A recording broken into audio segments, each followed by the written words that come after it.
Good morning, colleagues. The San Diego College of Continuing Education, across its 7 campuses, acknowledges that we are situated on the unceded ancestral land of the Kumeyaay people, indigenous to this region since time immemorial. We recognize the resilience of the Kumeyaay in overcoming generational trauma from colonization, a trauma shared by many indigenous communities, as well as the African diaspora, whose uncompensated labor and suffering under chattel slavery, Jim Crow, and systemic oppression have been foundational to the development of this country. We honor the legacy and enduring strength of these communities, acknowledging our collective debt to their labor, sacrifice, and the knowledge and skills forcibly taken through violence and white supremacy. This includes recognizing the significant contributions of Chinese and Japanese immigrants and migrant workers from the Philippines, Mexico, and Central and South America, whose labor, often extracted through exploitative and coercive means, has been vital to our nation's cultural and economic growth. Our commitment is to foster transformative learning experiences that support indigenous knowledge systems and practices, and to critically address practices that perpetuate harm against indigenous, Black, brown, and other marginalized communities. This acknowledgement is a pledge to develop and sustain respectful relationships with the Kumeyaay and other indigenous communities, and to honor and rectify the historical injustices these groups face as we work together to honor and care for this land. Thank you.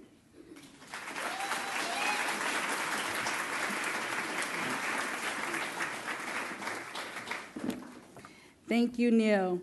A special welcome to all of our new and returning colleagues joining us today. For many of you, this is your first time attending the Convocation at the College of Continuing Education. Maybe you're a new hire, maybe it's been some time that you've been here. And so with that, I want you to experience what we experience consistently at our college. Let's take a quick moment to turn to the person on your left, your right, in front of you, or behind you, and give them a warm good morning, handshake or smile, or even a hug.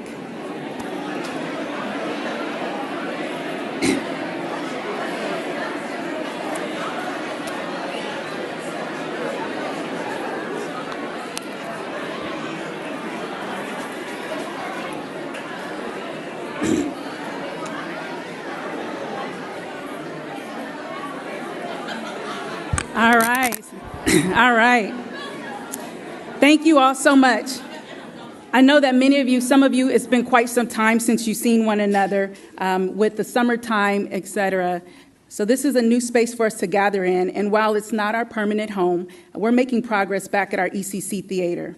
I want to take this time to share a quick video update on the renovation of our beloved ECC Theater, who I'm sure we all miss dearly this morning. I know you all miss it, and I want you to see where we are. Hi, San Diego College of Continuing Education. Welcome to the renovation of our theater. We are here right now in our beautiful, beloved historical theater. As you can see, there's a lot of great work happening. Very, very excited for this bond project that has come out of Measure HH. The anticipated date of opening is December 2026, and based on what we see here, we're right on schedule. Stay tuned for more photos and updates on our website, and once again, continue to follow us so you can learn about what's happening at the San Diego College of Continuing Education.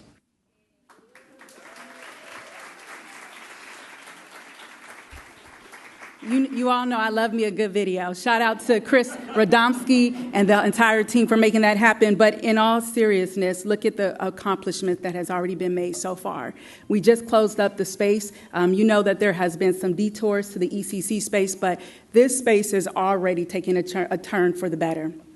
And I cannot wait until the day we officially reopen those theater doors. Until then, we will need a lot of grace and patience from all of you as we navigate the changes in being at an off-site location that cannot accommodate us all. Some folks ask me, why aren't we just having this event at one of our sister colleges' campus? Well, they just started campus too, right? They just started classes, they're back on campus, and so imagine additional 350 people trying to take parking spaces. students would not be happy. And so as many folks would want to accommodate us, it just wasn't feasible. So we tried to do the best that we could with sharing as many acts of kindness by finding a space indoor, out of the heat. And I just have to credit one of our faculty who I shared. It was going to be at the ECC lawn. And she came back and said, oh, no, can you give us any acts of kindness? And so thank you to our amazing team. And I got to tell you, that was like close to the end of June. So that meant our folks had to move around really quickly and find a space. And I'm very excited and appreciative of this space today that we're able to use. So with that being said, this is the first time in the college's history that we have had over 350 people register to attend Convocation.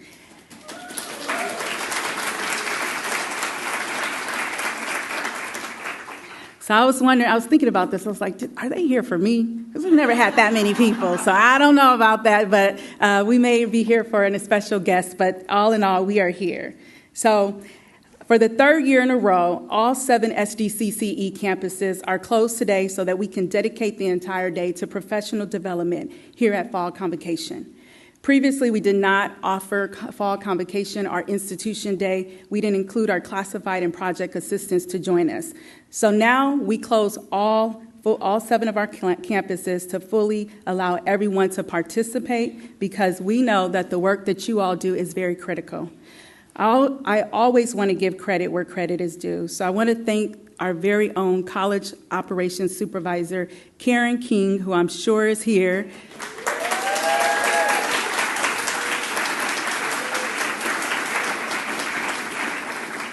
When we made the decision to allow our classified professionals to attend, she came to me and she was like, that was good, great for us, but what about our NANCE employees? So thank you so much for your hard work and your advocacy to continue to make sure that every person feels included.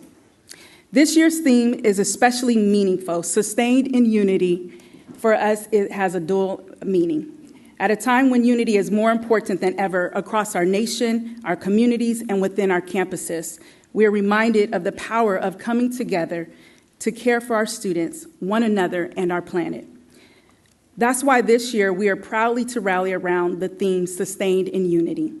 A special thank you goes to our Go Green team for their continued advocacy for sustainable practices across the district.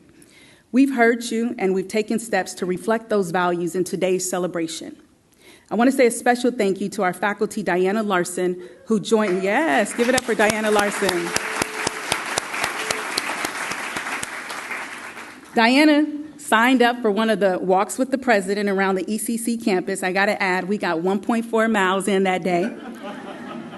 And she joined me for a walk to share with me all of the great work that the Go Green team is doing and how we as a college and district can support.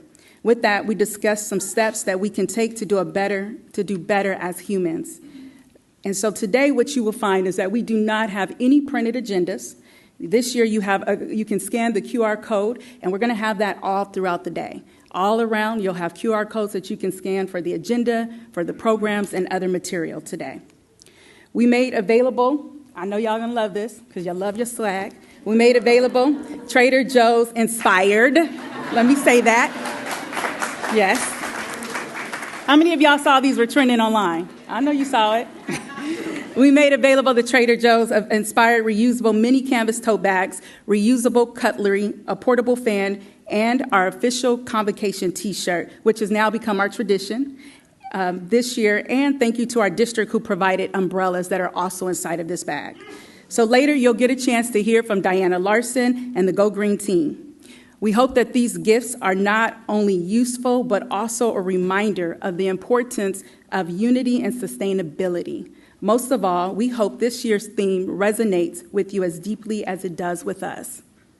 Once again, thank you for being here, and thank you to our distinguished guests and the special presenters and a very special keynote speaker, Tim Wise, who will be sharing the stage with me this morning. We are all in for a treat. Last semester, we had a really hard semester. We all carried the many concerns about our students' residency status, and for some of us, our own loved ones. Our college has felt the most vulnerable during this situation, and tensions ran very high last semester. Today, we will focus on ensuring that no matter what comes our way, we will be sustained in unity.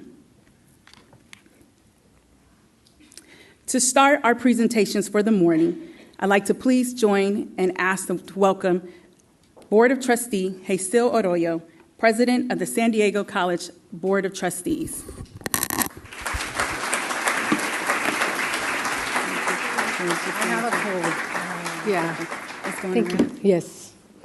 Hi, everybody. Hi. How are you? Buenos dias. Good to see everybody here. It is my pleasure to be here with you today, starting the new year at the San Diego College of Continuing Education. This is my fourth convocation of this year, and I'm very, very excited. And it is my first one as board president here at CE. So on behalf of the Board of Trustees, I wish you an inspiring and successful year ahead. I know it's your fall convocation, but I'm thinking also, of the whole school year. I know that this is a very busy time for all of you, but it's also a time filled with energy and anticipation, especially for our students. At the College of Continuing Education, we have a unique and important mission to help learners from all walks of life to succeed and advance in their personal and professional journeys. And that mission is only possible because of you. Thank you for your dedication and for the countless ways you make sure every student feels welcomed and supported. As I stand here today, I can't help but reflect on my own time as a student at community colleges. I attended both City and Mesa College back in the day. It's been a while, but I do think that the community college experience stays with you for a lifetime. For me, it was truly transformative and empowering, and I know that for many of our students that are going to be beginning journeys that will change their lives in equally profound ways.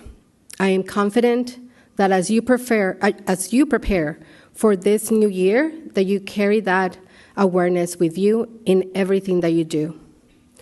My colleagues at the board and I are very proud to support all of your efforts, the work that you do, and we look forward to visiting you at the many vibrant campuses of CE in the months ahead. We have a board meeting, every time at ECC. It'll be interesting to know where we're going to have it this year, now that I think about it.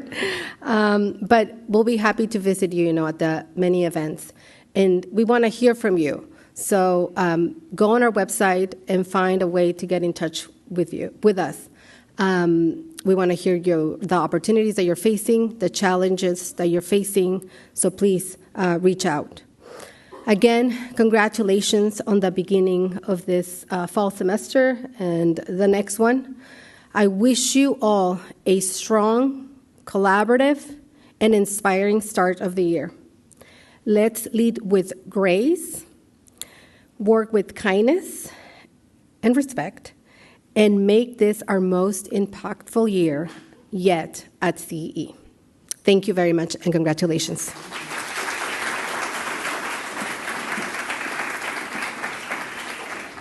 Thank you, Trustee Arroyo. I would like to now introduce our Chancellor, Greg Smith.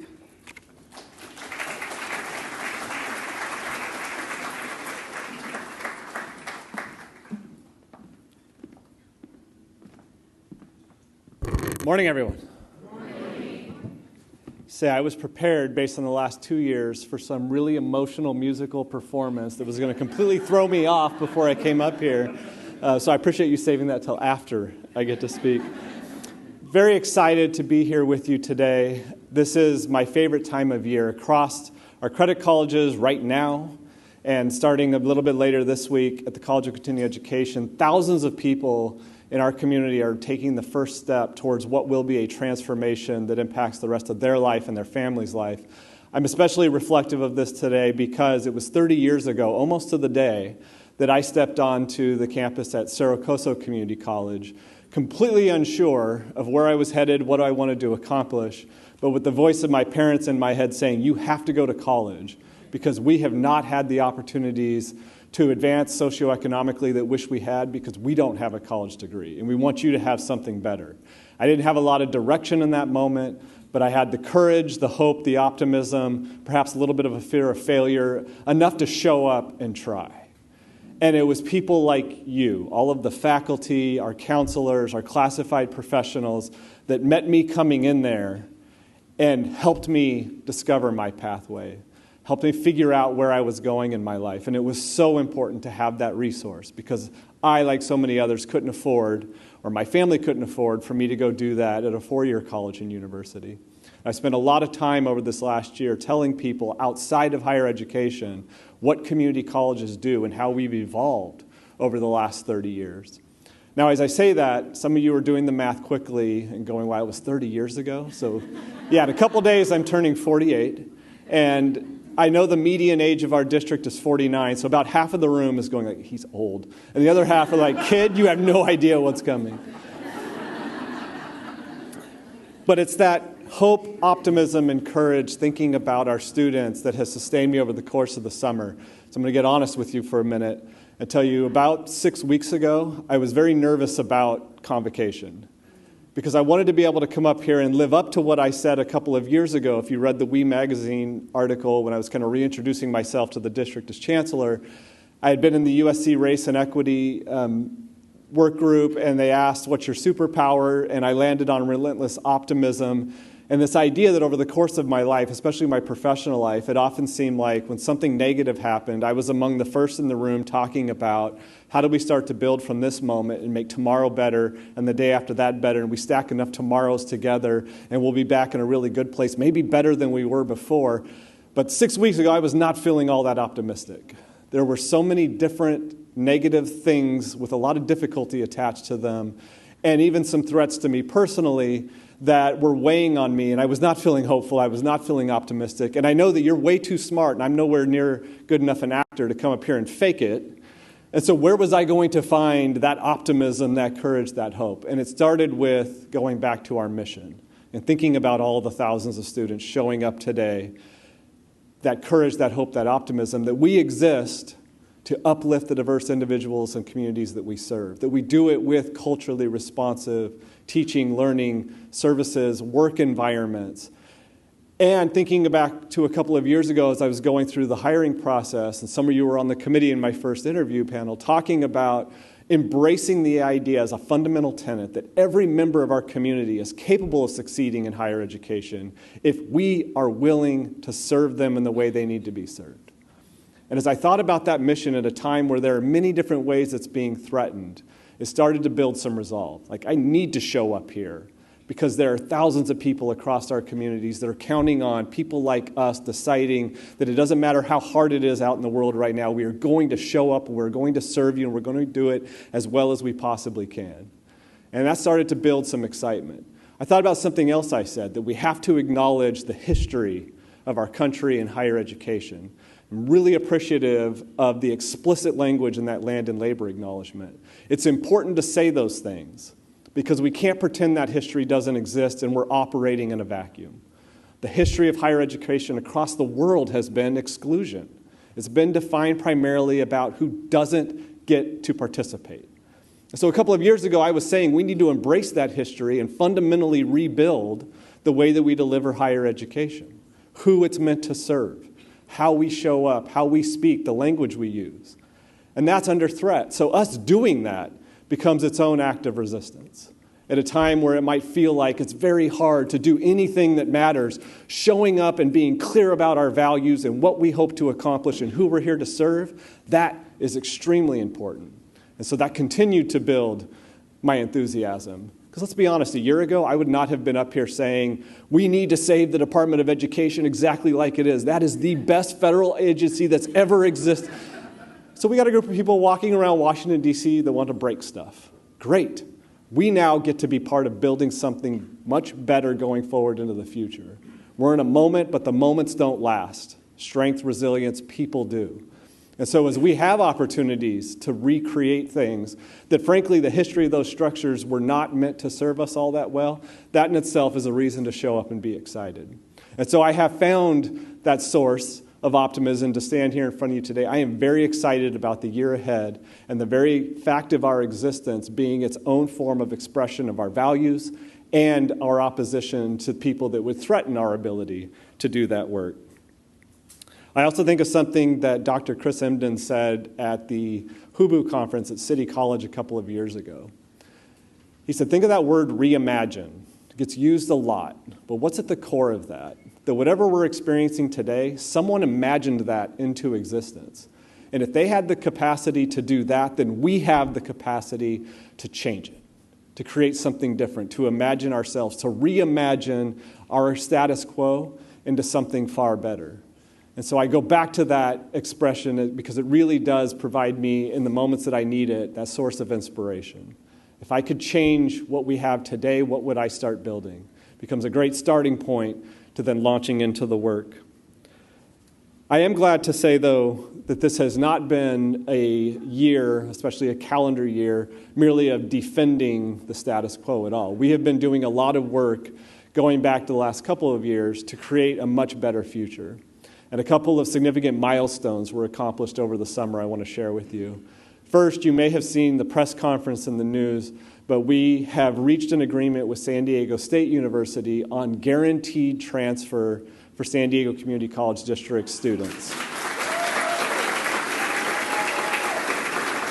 That will start fall 2026. We'll be spending this year getting all the technical details arranged for that, but that is a really significant milestone. For those of you who aren't aware, if a student completes an associate degree for transfer and meets all of the requirements, they're guaranteed admission to one of the 23 CSU campuses. Too often, that letter comes from San Bernardino, Los Angeles, comes from Stanislaus or the Redwoods. Like, how are you going to tell somebody in San Diego you can go 500 miles north and complete your degree? Like, just go ahead and figure that out. It's not effective. And so to have San Diego State commit that rather than admit students from other parts of the state that by some measure we think are more academically gifted, we are going to focus on serving our community first and foremost. I think it's such an important expression.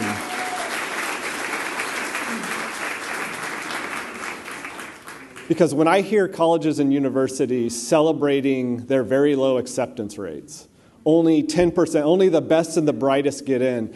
Where my mind goes is, wow, you really are limited in your ability to teach. If you can only serve that small percentage of society, how good are you at your job? Because we say we can serve 100% of the people that want to come, which means we have to have far more tools in our skill set than apparently you do. So to San Diego State to make that commitment to say that we believe in the residents of our communities and we will prioritize serving them first, I think is an extraordinary statement on their part, and it deviates from the way this historically has been done. We've also reached agreement to be part of a small pilot with Arizona State University. We have thousands of students that come out of our credit colleges and enroll in fully online degree programs with ASU. They have over 200. They pay out-of-state tuition. It's about $20,000 a year. So even if you fully completed the first 2 years with us, you still have a $40,000 bill hanging out there to get a baccalaureate degree. We've reached an MOU with ASU to have a discounted tuition rate to basically be in-state, to be the same as going to one of our UCs, and that starts immediately. So we're looking for every pathway. We serve such diverse communities, there is no one way that's going to work for everyone. So it's about layering on as many different opportunities. And I want you in particular to know, as I think about this work, my starting point is not a student is about to leave City, Mesa, or Miramar. I think about the starting point of a student who's looking at GED or high school completion at the College of Continuing Education, who's looking at the automotive program or the welding program or culinary arts or hospitality or clothing and textiles and getting a job that they can immediately support their family, who's then thinking about San Diego Advance and how do I transition into one of the credit colleges to turn my certificate into an associate's degree. 75% of the students who responded to our survey at the College of Continuing Education say their goal is a 4-year degree or beyond that. The majority are not coming here just thinking about a 6-week, 8-week, 16-week program. They're thinking about the long term, and we have the programs to serve that if we're intentional in the design, if we're thinking about them as we build it. So as I'm working on how do we get students transferring out of our credit colleges, it goes all the way back to how do we tell that story to a member of our community who doesn't know where to go next, who a baccalaureate feels like it's light years away and maybe impossible, that here's the full pathway for you. And we'll be here to serve you along every step of that. We've also been involved in a very exciting conversation about a redevelopment downtown. Some of you may have saw some news coverage because I went to a few city council meetings and made some comment. So last year, the city council approved a consultant group to start working on a redevelopment of Civic Center Plaza. It's a few blocks away. Those of you who've been to Civic Center Plaza know it's a beautiful space. You want to take your family and hang out on the weekend. Anybody going to laugh at that? Apparently you haven't been there. It is not that at all, unfortunately. It was created in the 1960s to be a government core, but it has not been that for a very long time. So the conversation they're having is, could this be a center of arts and culture in downtown San Diego? And I'm very grateful that they reached out to us very early on in that process and said, we think that you might have a role in that if you're interested. Absolutely, we're interested.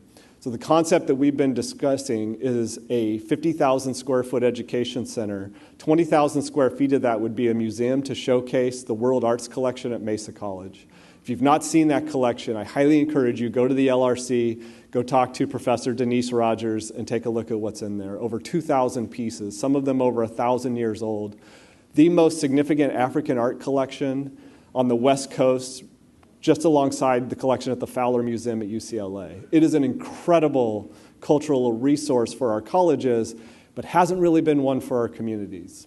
Denise Rogers is wonderful. She takes pieces out to middle schools and high schools and lectures on them. She invites researchers, students, professors from four-year colleges and universities across the West Coast, but it happens at a very limited scale. If we could take that down into the heart of Civic Center and showcase it properly, that would become a cultural resource for our entire city, for everyone who comes to visit our city. The remaining 30,000 square feet would be performance space, educational space. So many different programs can use that collection. Arts, art history, all of our ethnic studies programs, history classes, so many different things that could come in and students could experience it instead of just read about it or see pictures of it. This is far better than anything virtual reality, augmented reality, AI, anything else could accomplish. And so we want to make it that. We're many steps away from seeing if that vision is going to happen. But I just wanted to share, because it was in the media, that those are the kinds of things that we've been working on, to not just play defense, but to continue to evolve in how we serve our communities. That said, playing defense has been a very important part of the last 8 months, and particularly around the state budget. And I want to acknowledge that we're really living in two different worlds financially. The general fund unrestricted, we are very healthy. And I'll talk a bit about that in a minute. But on the restricted side, on our categorical programs, we're experiencing many different things. Some of them through just the formulas behind the funding, our funding is declining. We had several funding sources that were started during COVID that are now expiring. Now, I have been very grateful that all 4 of our presidents and their teams have prioritized bringing in people to serve students with those funds. But when the funds go away, much of that work has to stop. So I know some of you in this room, when I'm about to say that the general fund unrestricted is very healthy, you're feeling like, yeah, well, not in my area, because I'm dealing with cuts. And I acknowledge that, and I understand that. On the general fund unrestricted side of things, the governor's proposal for the budget in January, the May revision, were not good for our district or the majority of districts around California. There was over $400 million of technology projects at the state level in the chancellor's office. No funding for all of the growth that we have received. No recognition of the different types of challenges our districts are facing, whether it's environmental challenges, the fires in Los Angeles, loss of funds from the federal government, or expanding or changing services because of things the federal government are doing. So we advocated very strongly throughout the spring and over the summer, and I was extremely happy to see the final version of the governor's budget had $140 million for growth, including unfunded growth in the current year. That's going to increase our revenue by about $6 million. It had a $60 million flexible block grant so that we could backfill lost federal funds, expand services for students that are dealing with immigration enforcement, respond to the attacks on our LGBTQIA+ community, respond to environmental disasters if they happen. Whatever it is that we need locally to serve our communities, we have some resources for that. An additional $20 million in student financial aid to help students with potential changes now in the Pell program. So that was all very good. We're ending the year in a very healthy place in our GFU. But we have challenges on the restricted side we need to continue to work through, including on July 1st, we were notified that the federal government would not be sending out $6.2 billion in congressionally approved funds on time. They were being what's called impounded while the administration looked at whether or not it fit with their values. And we're in a time where the president can decide, I don't like this, so I'm just not going to send the money, and now we got to fight about it. And caught up in that was $1.4 million in Workforce Innovation and Opportunity Act funds for the College of Continuing Education. The end of the story, fortunately, about 3 weeks later, that money went out. But in that time, we were able to figure out if those funds don't come, here's how we're going to sustain those operations for the 25-26 year, which buys us about 9 months to figure out what are we going to do for 26-27? What are we going to do for 27-28? It's that time and being able to plan. So our reserve in the general fund allows us to backfill things in the short term so we can figure out the ongoing.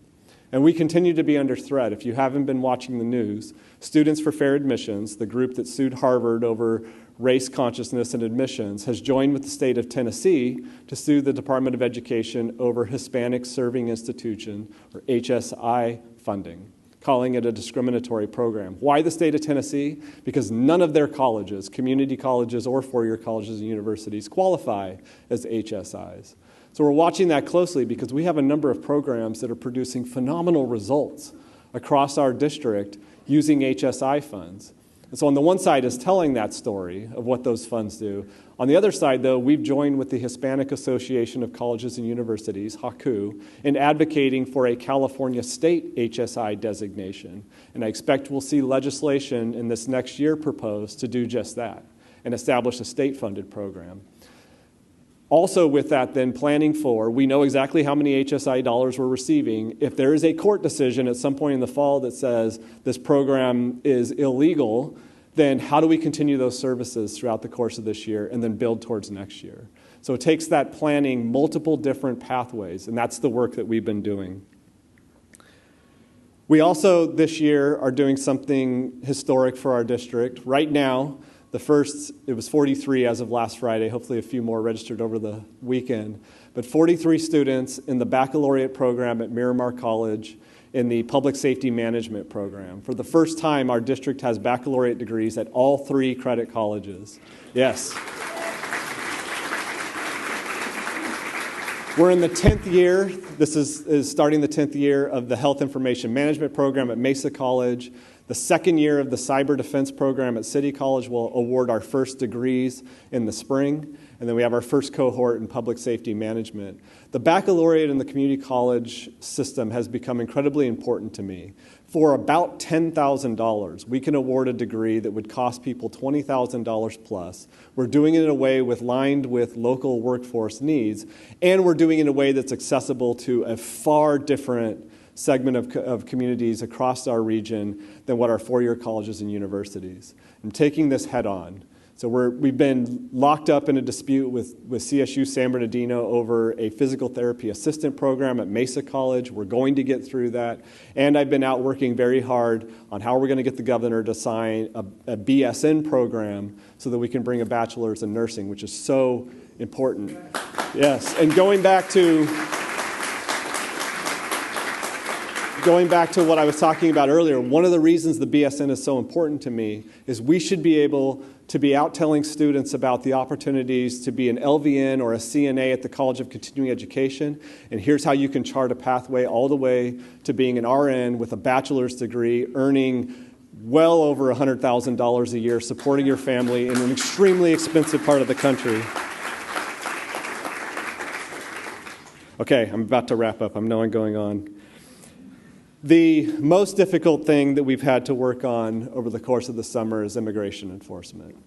The way that we have seen it happen in Los Angeles and other parts of the country with people in unmarked vehicles, wearing masks, having covered up the identity of the agency they're with, forcing their way in, arresting people who even ask a really important question like, are you who you pretending you are right now?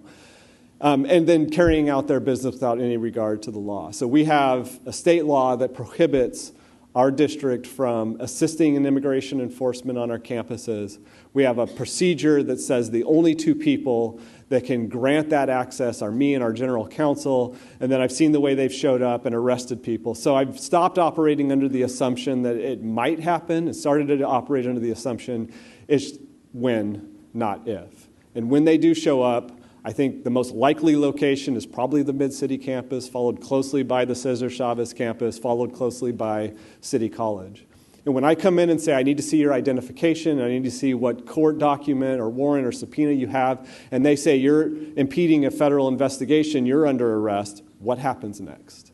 And we've been planning extensively in Chancellor's Cabinet over the course of the summer for what happens next. We've created detailed communication and operational plans, which the colleges then can build into communication and operational plans at the college level, including notifications to all of our elected officials across the county, federal, state, city, at every single level, because we need people to know the real story of what happened when that moment comes. We've also been working on how to support our students and how to support you. So Dr. King did something really important in the spring with making funds available for paid legal consultation for students. Not a free community resource, and this is by no means a knock on those doing that work. They're doing heroic work. But having an attorney who's being paid by the hour to provide the highest quality legal advice possible, we're expanding that district-wide. So this year,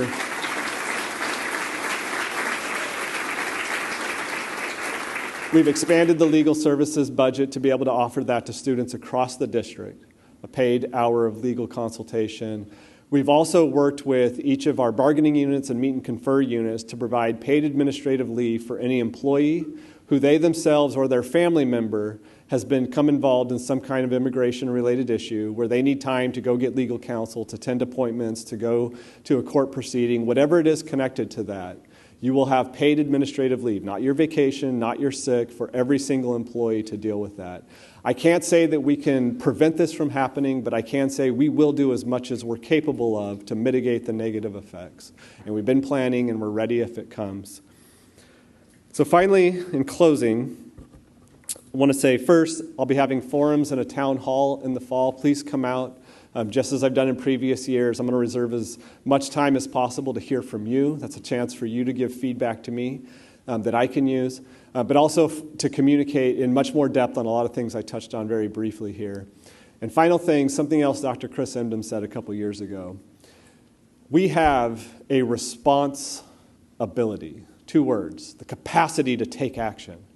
And because we have the capacity to take action, we have a responsibility, the obligation to act.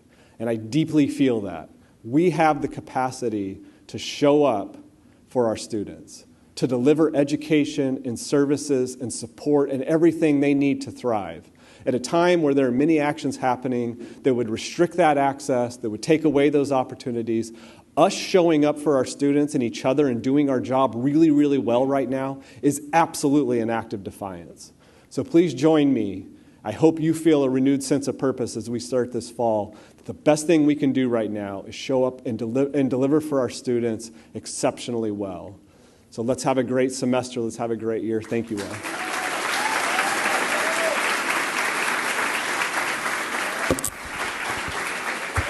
All right.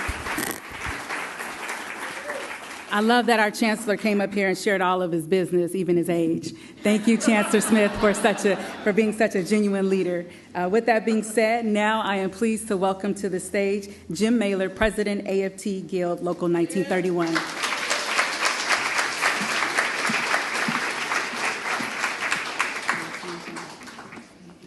Thank you, Dr. King. I would say welcome back, but I know the majority of you have been here all summer, so welcome to fall 2025. It's a lot nicer seeing you in this space. I don't realize it's smaller, but I can actually see everybody.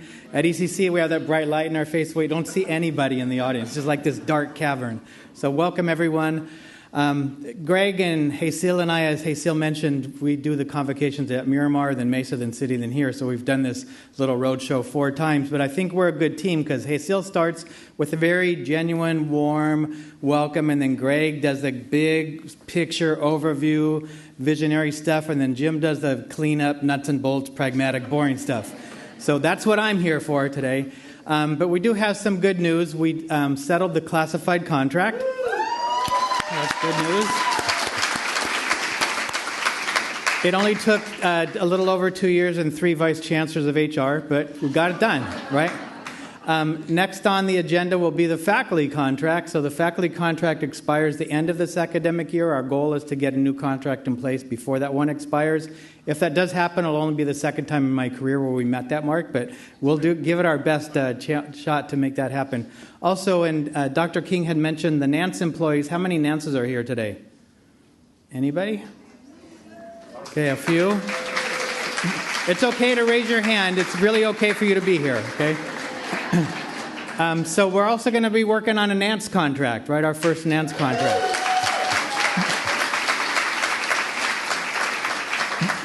And then on the money stuff, which I know everyone is dialed into, so we got, as Greg kind of mentioned, we got a pretty good COLA from the state, 2.3%. But Greg and team deserve a lot of credit for going out and fighting and making sure that we got the growth revenue in for the unfunded FTES that we produced last year and this coming year.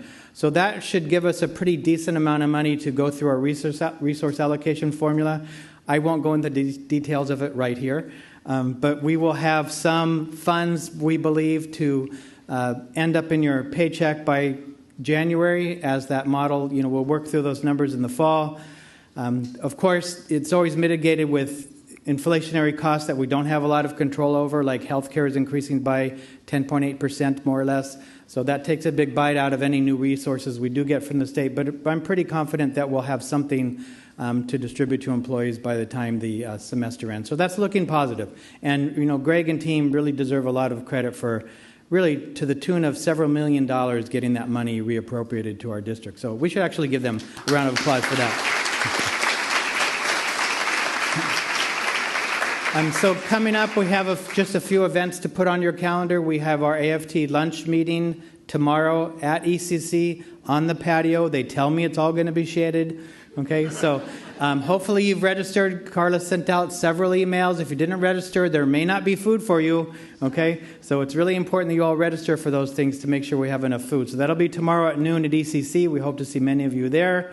Labor Day, Monday, September 1st, we've successfully negotiated to make sure everyone is off that day, okay? And since you have no plans, please turn out 10 a.m. Waterfront Park. We hope to have a very large turnout in support of labor, demonstrating our power, fighting back against all the horrible things that are coming down on us. So we hope to see you all there. Bring yourself, your family, your neighbors, your students, whoever you can bring. We'd like to have a great turnout so it looks the same or equal to the No King's Day protest that we had back in June, right? Which a lot of you attended as well. It was great. Okay. And I think those are all of the remarks that I have for you all. So, one last thing. There's going to be a redistricting election. Don't forget, there's going to be this special election to redistrict California so that we don't lose control of the House of Representatives for our lifetime. So that's going to be a low turnout election. Make sure everyone turns out and votes for that. Super important, okay? That's all I have. See you tomorrow. Thank you.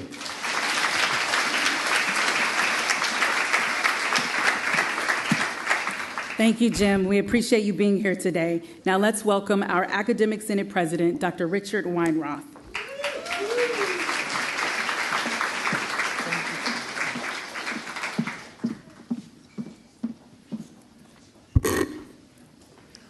Hello. Wow. It's wonderful to be here. This is incredible space. Like Jim said, I can actually see you. I am Richard Weinroth, your Academic Senate President. I'd like to tell you about some of the amazing work that our faculty have accomplished. Hold your applause. I only have 3 minutes, so don't cut me off. Here we go. Chef Megan Leopard and Nikki Austria's culinary students won the silver medal and placed second in the nation at the American Culinary Foundation's Knowledge Borrow competition. No applause. Sorry. Brandy Bass, DSBS faculty member, led the CE Survive Headstrong Walk, raising $26,000. Nope, applause. Tara Gilboy, Emeritus Writing Instructor, authored 2 novels, Unwritten winner of the Moonbeam Award for middle grade, and a sequel rewritten also for middle school kids, and with her emeritus students has created an online showcase for their work. Esteban Alvarado and Tara Gilboy's student, Fifi Curtis, just published her memoir, Hope is All I Had. Fifi's story about being part of Pedro Pan, exodus from Cuba, children in 1960. Denise Munoz, counselor, led the Counselor Institute for the last 2 years, creating amazing data, and she continues it this coming year. Al Williams, BIT instructor student Jesse Noriel, designed the winning district Pride t-shirt for this year's Pride Parade. High school diploma program's former student and now program project assistant Lydia Soto graduated summa cum laude with a BA in social work from SDSU and began her graduate studies at SDSU Master of Social Work program this summer. Mike Bradbury's welding students won the first prize at the MLK parade again. Yay, Mike. Mike Bradbury's students are amazing. Okay, David, Anton, and Oscar Aparecio's HVAC instructors graduated their first cohort from Lincoln High School co-enrolled students.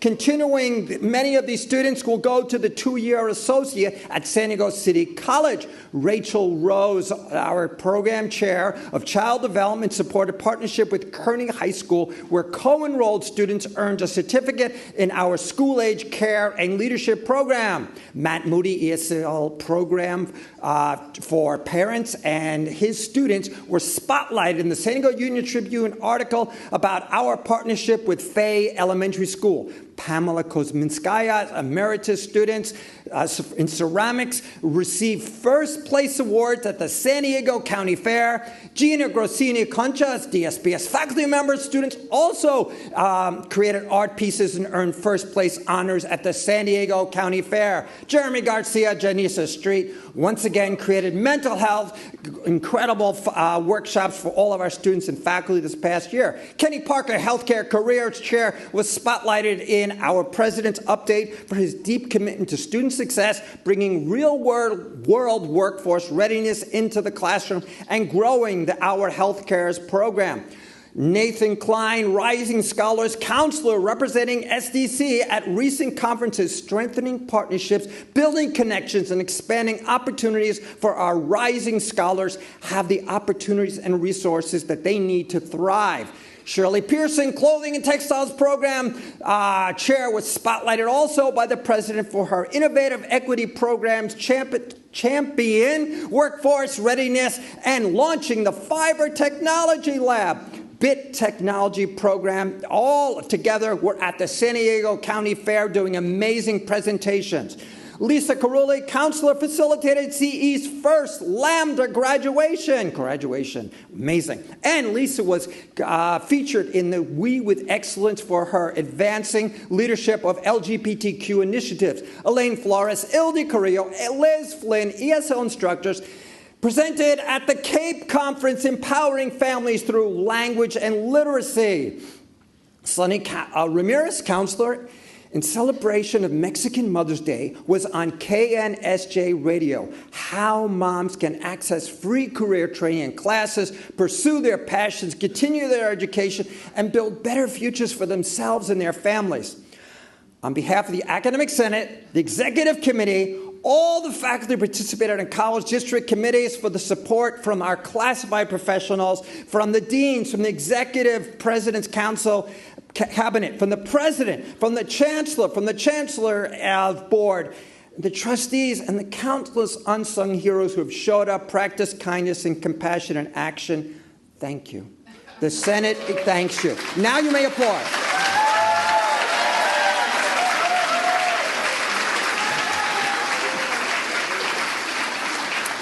Thank you for the opportunity to serve you. I would like now to please ask you to join me in welcoming the distinguished President of the Classified Senate, Dr. Esther Anthony Thomas.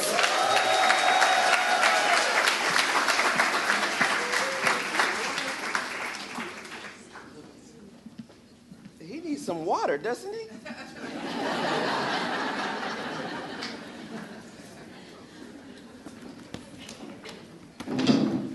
All right. Good morning. I appreciate you saying that back. Chancellor Smith, he's a bad man, y'all. Our representatives from the Board of Trustees, President Tanya King, administrators, classified professionals, where you at? Yes. Nance, faculty, and staff. As we begin the new academic year at San Diego College of Continuing Education, we are a world in ourselves, and we deserve sustainability as well. I want to pause and acknowledge the world around us. We are living through times of uncertainty, division, and challenge. Yet within these walls, within this community, within each campus, we are bound together by something stronger than division, our shared mission and vision. We are sustained in unity. Our mission statement commits to student success and community enrichment by providing tuition-free, accessible, equitable, and innovative quality education and supportive services to diverse learners in pursuit of lifelong learning, training, career advancement, and pathways to credit college. Our vision statement is to be the leader in innovative education where students transform their lives and communities. These are not just words on paper. They are our compass. They remind us that when the world feels fractured, our purpose is to mend, to build, and to uplift. When we help our students, we help our communities. Maya Angelou reminds us we are more alike, my friends, than we are unalike, and these truths sustain us. Being sustained in unity does not mean uniformity. It means respect, collaboration, and the courage to lean on one another when the work feels heavy. It means modeling for our students what it looks like to stand firm in the values of inclusion, resilience, and hope. This year, let us recommit to being a source of light for our learners and scholars, for each other,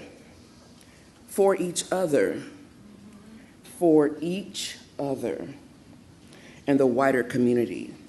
We will not be defined by division, but by our strength in unity.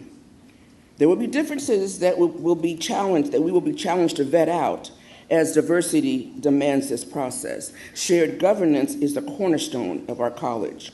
We won't agree on everything all the time, but together we can and we will transform lives. We are stronger together. And as the president of the Classified Senate, I'm uniquely aware of a group of individuals who have excelled in shared governance and continue to represent classified voices throughout CCE. If you are able, if you wish to, could I have all the people who have served as Classified Senate senators and who are currently serving in that role either raise your hand or stand? I know y'all got hands. There you go. There you go. There you go. There you go.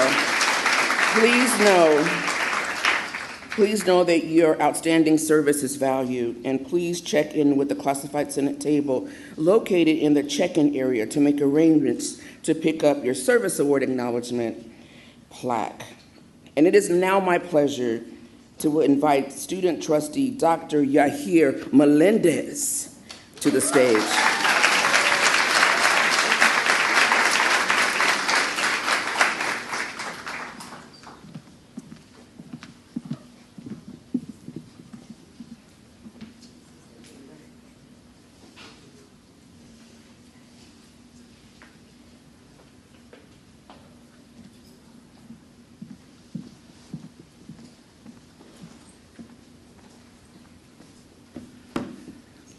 Okay, hi everyone. Hi. It's my pleasure to be here with you.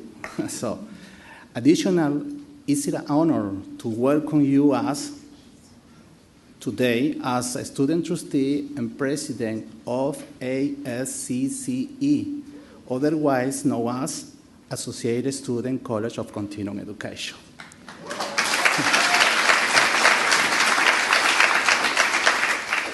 As we begin this new academic year, I would like to remind everyone that we are stronger together.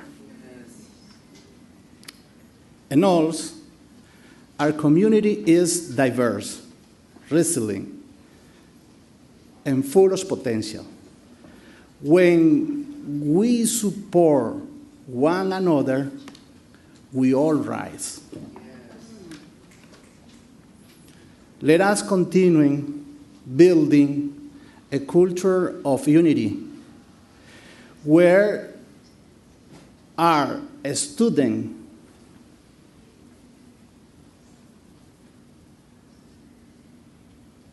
feels seen, heard, and valued. Not just for academic success, but for overall well-being in mind, body, and the most important, in heart. Remember, together, we can shape the better future. Thanks a lot, and God bless you.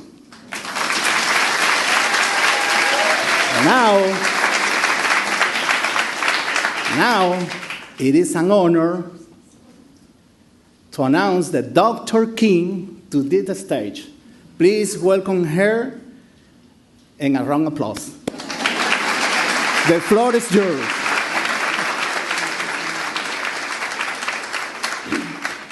Thank you, Dr. Melendez, for being here with us this morning. We are off to a great new year.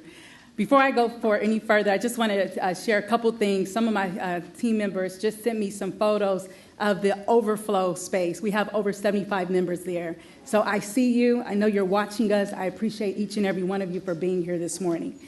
I also want to acknowledge that you couldn't see it from your stance, but I saw it.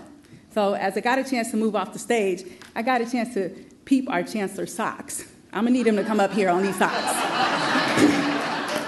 You know what? We're going to have this on our online store shop. Go ahead on. Listen.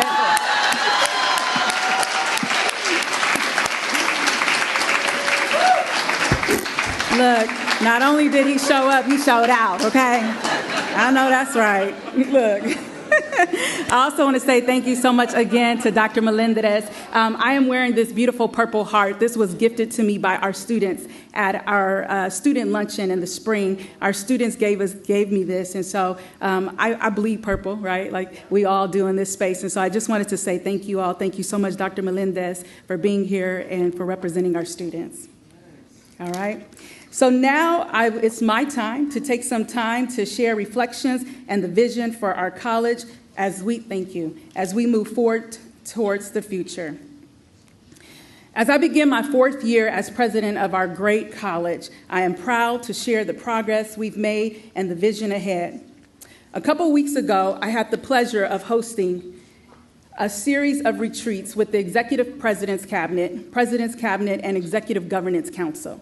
We had over 75 members and our student trustee represented. During these retreats, we engaged with R&D Facilitation, who have been working with our college over the last 4 years on the culture of the college with employees who were selected to be culture coaches.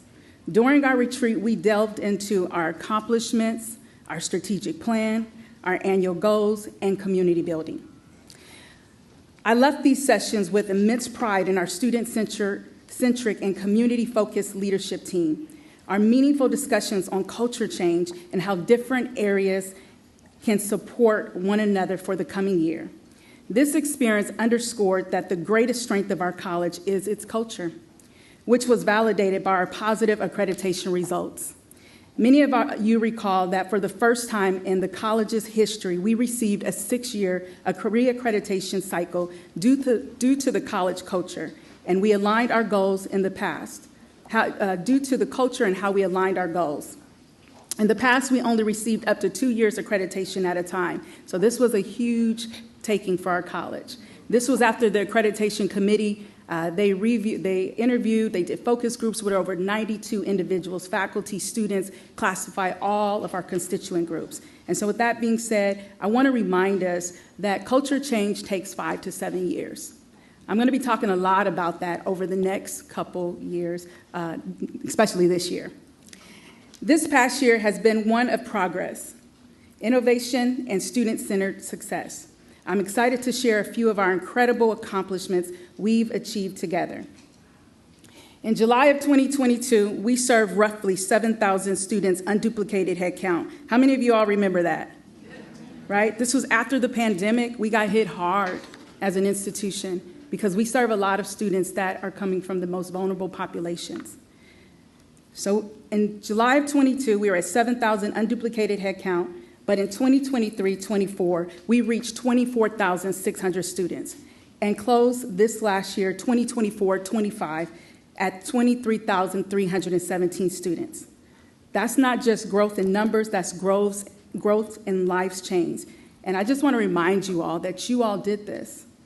Each of you play a critical part in our students' lives, their journey, and ultimately their success. This morning when I got up, I always think about, in the morning when I get up, I'm like, I need a little bit of inspiration. What gave me inspiration was Instagram, don't judge me. It did. And this meme came up and it said, you are the reason a student didn't give up. And I thought about that because I prepared my slide and I thought just that. Over 24,600 students re-engaged with us after us dropping less than half of our student, a third of our student population. And I just want you all to be cemented in that. Not only did we bring our enrollment up, we awarded a record-breaking of 10,761 diplomas and certificates. That's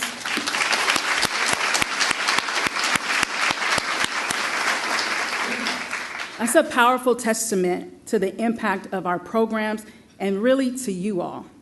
Another historic achievement for the college. This is the largest amount of certificates and diplomas we have ever issued at the College of Continuing Education. Now I'm going to share a couple of our many accomplishments. So many of you recall last year my president's goal was to advocate for an increase in our share of funding to equalize to the 3 credit colleges.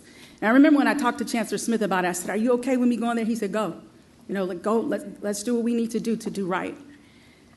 We've had several important wins in this area. For instance, we successfully secured adjunct funding from the district, something we had not previously, in the amount of $3.8 million.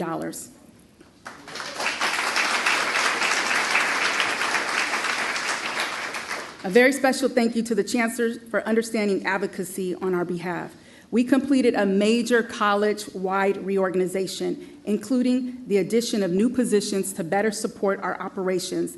This included over a dozen of new classified professional positions and an IT director, a stockroom supervisor, a director of theater, and several faculty positions. Additionally, what you see here is our student services assistants were reclassed to senior SSAs. This effort recognized their contributions and aligned their roles with the needs of our college. I want to thank each and every one of you who supported our classified professionals in this critical change.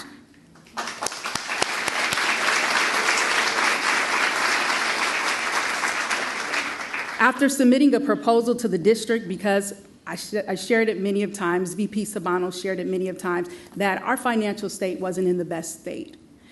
And after submitting a proposal to the district, we also secured this last year $900,000 from the district to transition our instructional assistants from all categorical funds to the general fund unrestricted, GFU, aligning with the compliance under the 50% law.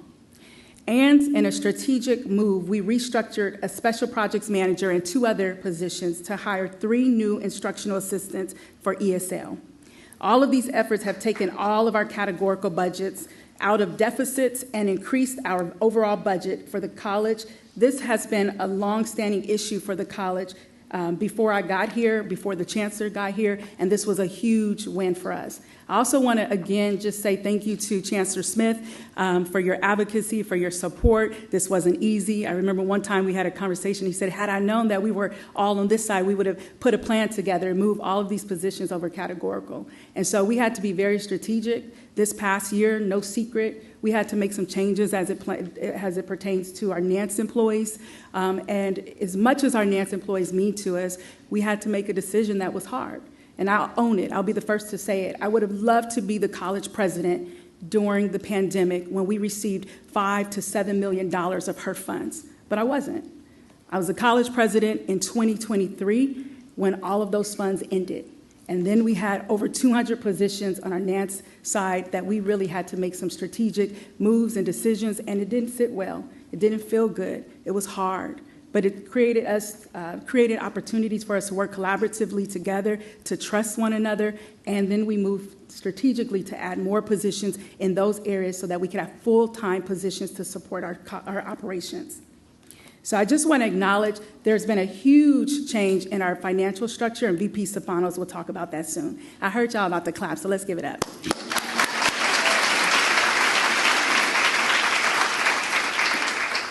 Couple more accomplishments that I want to remind you all that in the midst of so many things that were challenging for us last year, we did great things.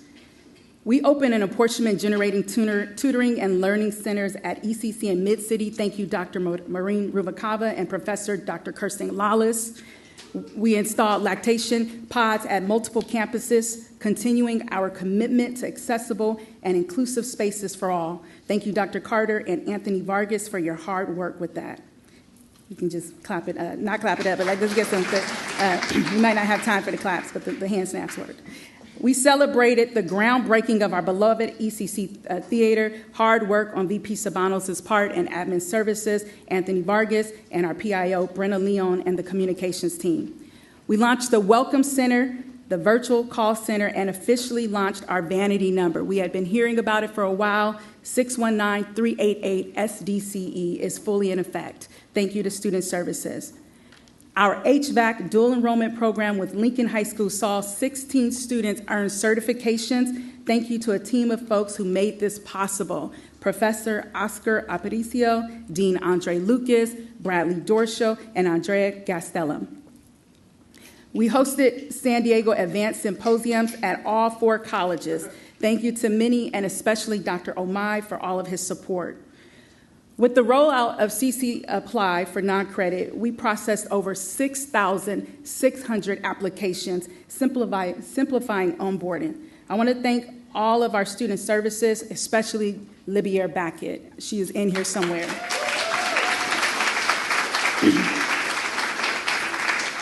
This last year, we added 4 new counseling positions: career counselors, veterans, justice-impacted students, and justice-impacted counselor, and San Diego Advance. Our associated students were recognized by the Student Senate of California Community Colleges, SSCCC, as a statewide model for non-credit institutions. Thank you, Dean Michelle Madrid-Novak, and our classified professional, Neil Kovic, for his advocacy and support to make this happen.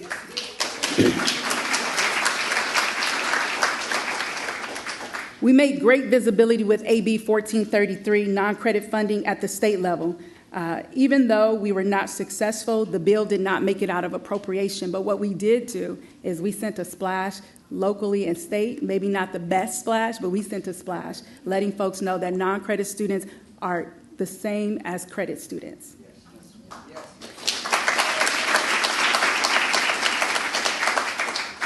And we opened a brand new business resource center at the Cesar Chavez campus, expanding our support for entrepreneurs and professionals in our Barrio Logan community. Thank you, Dr. Foy and Alex Waters. This last accomplishment needs no words, but a huge thank you to Dean Schaefer, Sandy Layden, Diana Romero, and all of our amazing CNA faculty and our ESL faculty members who support with the IBEST model of having an ESL faculty in the classroom with our CNA students. I want to thank all of our classified professionals, everyone who support our CNA students to get to success. Take a look at that. So the point of this program is really to give students some options when they graduate high school. So instead of graduating with just a high school diploma, they have a certificate in a variety of fields. So we're offering 6 different certificates in partnership with the San Diego Community College District. And so one of them is a nursing assistance program. Tell us a little bit about that, how the 8 weeks works, and what they graduate with. So this summer, instead of just hanging out, going to the beach, enjoying our beautiful San Diego weather, these students decided that they were going to do a certified nursing assistant program. So 8 weeks of a full-time program, Monday through Friday, their entire summer. And it's great because there's theory in the classroom. They learn anatomy, physiology, how to care for patients. And then they have clinical hours where they actually go work as a CNA with one-on-one mentoring with other CNAs that are currently working in the field. Now, before we talk to these bright, efficient students here, is this I mean, are people looking at it as, okay, maybe college is not for everyone. Maybe it's kind of the old co-op days, a little more of trade school practices as well. What is the idea here? Is it just to help students who think maybe a four-year college is not my path? That could be an option, but really it's meaningful graduation. So we want you to be able to earn a living wage in San Diego. So these students, one of them wants to be an anesthesiologist, one of them wants to be a registered nurse, and it's really that leg up in that competition too. So if they're applying for their bachelor's, if they're applying for nursing school, they already have that experience. They can already be working in the field while they're doing those things at the same time. So sometimes it's just about challenging yourself, being more efficient, making yourself more marketable. I love it all. Okay, so we have Sophia Miranda. Yes, ma'am. Hi, Sophia. Tell us a little bit about your 8-week program. So the 8-week program consisted of theory and clinical hours. I think what I enjoyed most was the clinical hours, being able to experience things and shadowing CNAs. The facility I worked at was very appreciative and welcoming towards us. I learned a lot throughout these 8 weeks, especially in the clinical hours, taking care of residents, and not just by helping them, but by listening, expressing kindness, and just respecting them overall made the experience way more enjoyable. Were any of them surprised to hear that you were a high school student? A lot of them were surprised because they thought it was such a big task and job, but everybody's capable of anything, so I love that. And what do you hope to do? I hope to become a travel nurse in the future, so I'm really just using this as a great advantage and a stepping stone. Well, they'd be happy to have you, I know. Okay, and then Kathy. All right, I would love to keep the video going, but for the sake of time, you can watch it on social media. It's there already. So I just want to remind you all really quickly. Many of you remember when I came in, one of my goals was that we would create a partnership with the Unified School District to offer our CNA program and then expand to our CTE certificate programs. Everyone told us, you cannot do that. You're a standalone, non-accredited adult education institution. You cannot do that. And so what I did is I found in Senate Bill 554 new legislation that came out. It didn't say we couldn't do it. We just had not done it. So I say that to say that there is no limits to what we can do. I see you, yes. There are no limits to what we can do for our students. We serve undocumented immigrants, refugees, those that are seeking asylum, those that come from other countries with doctorate degrees, and they have to start all over. And there's an entire threat on them. So if we're not here to serve them and doing servingness for them, then we're not here to do the work. And I want to talk about why I'm sharing all of these accomplishments. I want to remind each and every one of you who we are. We are the College of Continuing Education.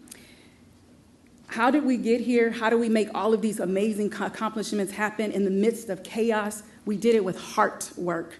Not hard work. It's hard work, but heart work. You have to wake up every single morning and know that you're committed to our students, right? And so I want us to not lose sight of the accomplishments that we were able to make happen because of our dedication, our collaboration, and relentless focus on student success. You all accomplished all of this. All of this is proof of what is possible when we are sustained in unity.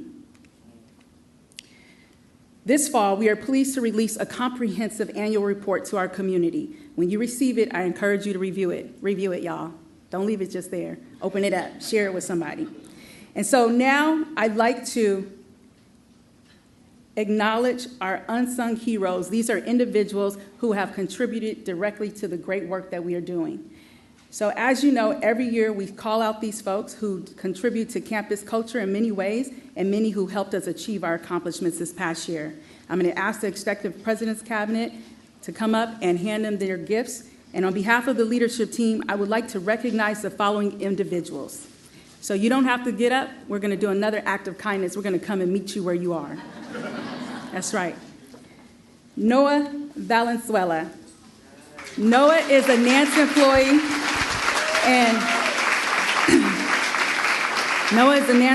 and one of our outreach ambassadors who has helped us reach so many of our students, not just in person, but online on social media. You can see a cool video every week of him on Instagram. Next, Florenza, known as Carla Yumol.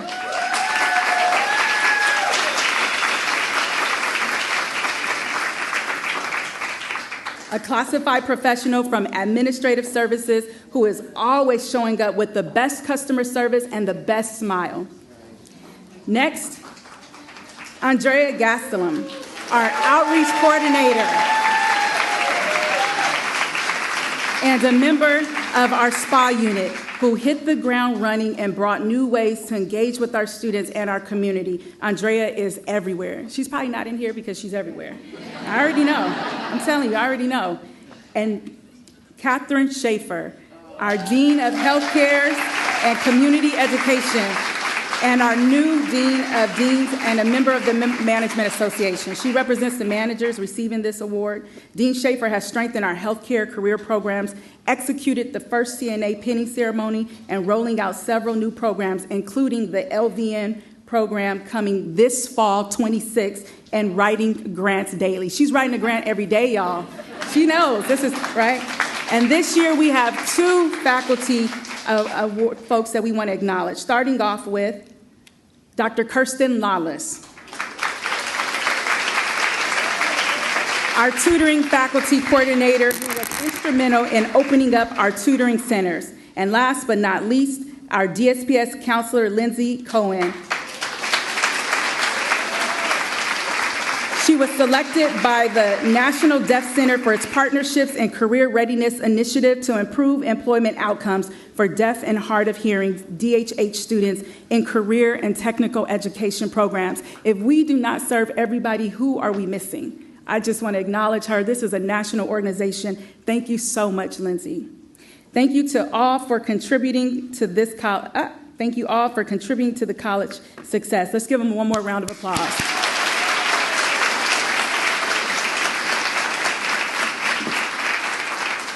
All right, and with that next, I want to take a moment to reflect on the incredible progress we've made of our 7-year strategic plan. Our 7-year strategic plan was approved by our board in July of 2022. We are starting year 4. Each of you, your 7 campuses will be receiving, you can see them, I can't see them from here, but the new vision boards that you see on stage. Do you all see them? They're there, right? Yeah, I see them here, yeah. The 3 boards will highlight our goals, our new key performance indicators that I will be sharing today, and 2024 accomplishments that were directly related to our strategic goals. Every year, I take this opportunity to make sure that we all know where we're going. If we don't know what our strategic plan is, how can we move forward? So I take this time as an opportunity to make sure that every single person in our college knows what our 6 strategic goals are, and we are now in year 4. Our 6 strategic goals are, number 1, to grow enrollment to support our community and meet district targets. Number 2, enhance the student experience and clarify student pathways. Number 3, cultivate a culture of diversity, equity, inclusion, anti-racism, and accessibility. Number 4, strengthen our commitment to students and employees by promoting internal communication and using data to inform decisions and professional development opportunities. Number 5, enhance internal and external partnerships. And number 6, develop sustainable, efficient, and transparent organizational and fiscal practices. I want to highlight that our 6 strategic goals are all framed in a DEIA square framework, every single one of them. Earlier, I shared our accomplishments for 2024, but how are we measuring the effectiveness of our work? Oftentimes, we say students have met success, or we met success, or we're doing great work, but how do we know that we are actually achieving success? As a college, how are we measuring the effectiveness or the success of our strategic goals? So I thought about this a while. I'm like, we have these great strategic goals. I've been sharing them with you all. You all know them by heart. I know you do because that is what came back to us in the accreditation, which got us a 6-year accreditation. They said, everyone knows your 6-year strategic plans. Now, the boards are at every campus, right?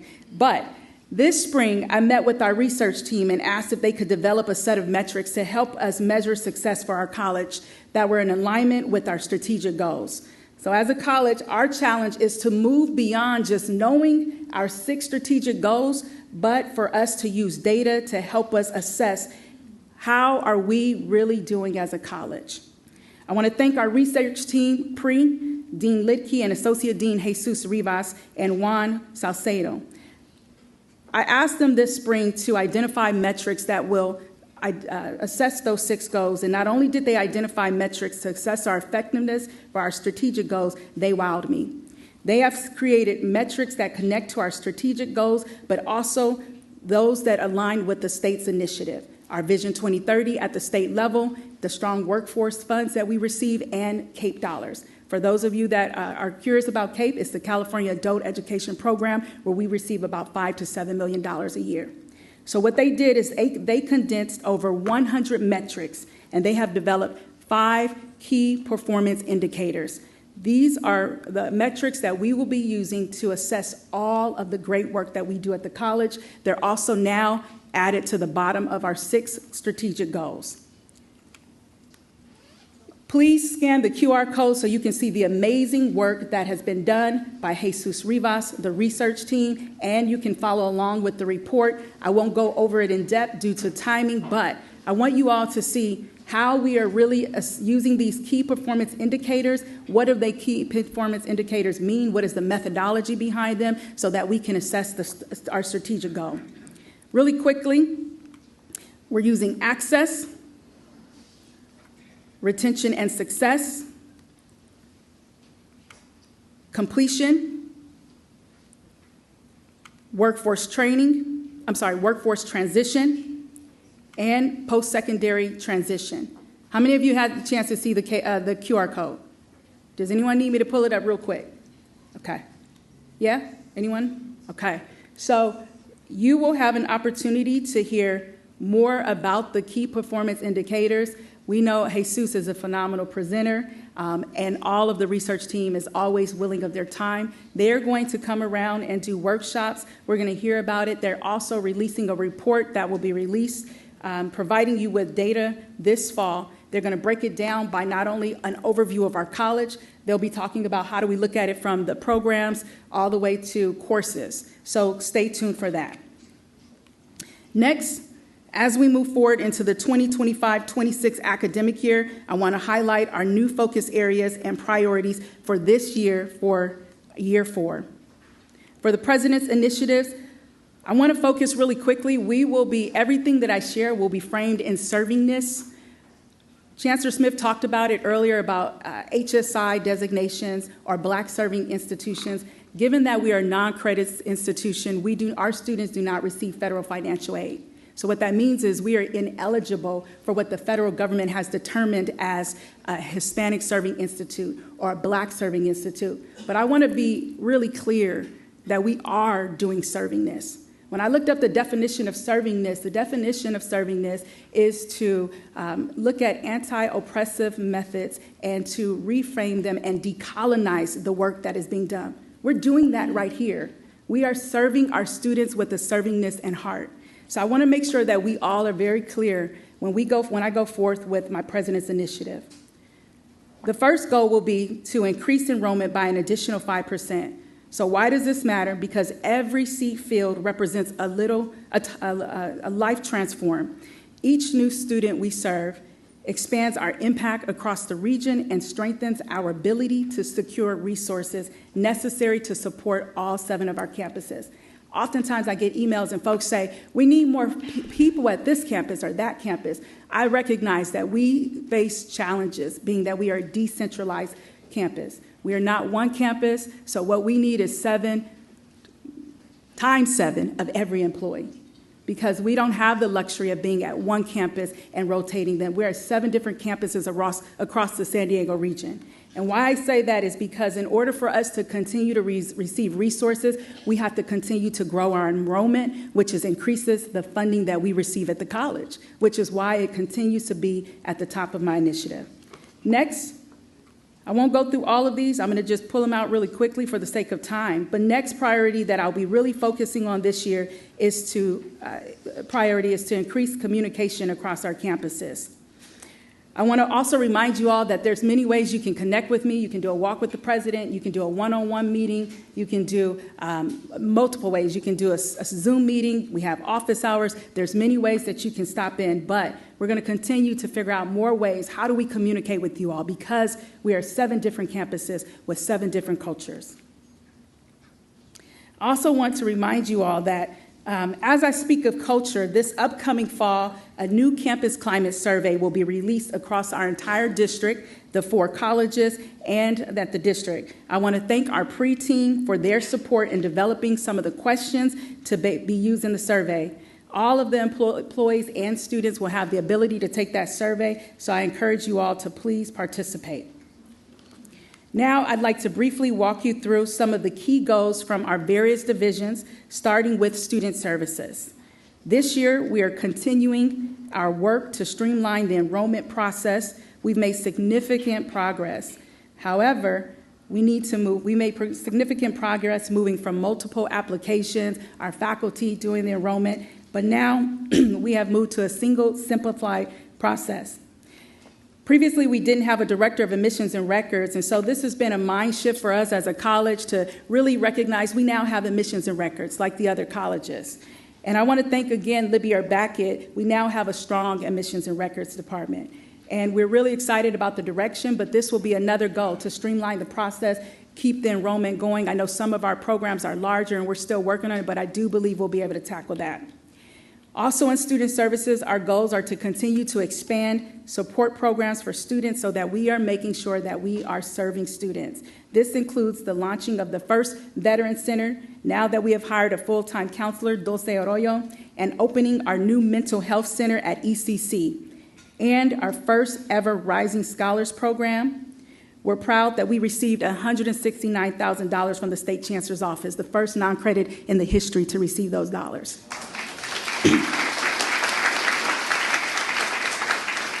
We hired our first dedicated counselor, Nathan Klein, to lead this important work. Another major focus will be the development of assessment centers with student services and instructional services. I want to pause here and take a moment and thank our high school diploma and completion faculty. I want to thank you all for your patience and partnership. I know that this has not been easy. I don't know how we've been doing this for so long without the support, but we're going to dedicate and create spaces on the campuses so you have assessment centers to support us. We're committed to getting these centers up and running in the coming academic year under Dean Armin Rashvan's leadership. Thank you so much. Moving on to the instructional services, the focus will be on building and expanding high-demand career pathways. This includes growing our licensed vocational nursing program. These 2 are tongue twisters, so work with me, Grace, right? Ophthalmic and optometry programs in the healthcare fields, as well as advancing our automation, innovation, and robotics centers, both at our ECC and West City campus. So there's much more to come, but I'm incredibly excited about the expansion happening across our instructional areas under Dr. Omai's leadership. And now I want to bring us to one last area, 2 more. So really quickly, I shared it. It's been a lot of hard work this last year because in November of 2024, we knew that there was going to be some hard changes for our students. And while I shared a lot of the good news, I want to acknowledge the challenges that we faced. This past year, our college was hit hard, and at the time, I don't think I fully understood how hard our college was hit. As an institution, we are a microcosm of the macro that we are in the world. And what we've seen specifically this last semester was our students and our DEIA efforts were being challenged. Many of the challenges that our chancellor talked about as it pertains to immigration. So in November of 2024, I had a couple ESL faculty, and thank you that many of them were here before, and someone said to me, we've been here before, 2016, how are we getting prepared? What are you doing? I was receiving so many emails across every department. And so this past spring, we launched the Safety, Inclusion, and Belonging Task Force, a cross-constituent group committed to advancing actionable strategies that foster a safe and inclusive campus, particularly for students impacted by immigration-related challenges. The task force meets monthly and has already made significant progress on the items you see on the screen, which are 7 action items that we have implemented. I want to express my heartfelt appreciation to every member of this task force. Sometimes we would just meet, and I'm being honest with you, for those that are in the space, it was heavy. We flowed with tears. It was just a space that we needed so that how do we indirectly show up and support our students? I want to ask that every single member of the Safety and Inclusion Belonging Task Force please stand up. You deserve a round of applause.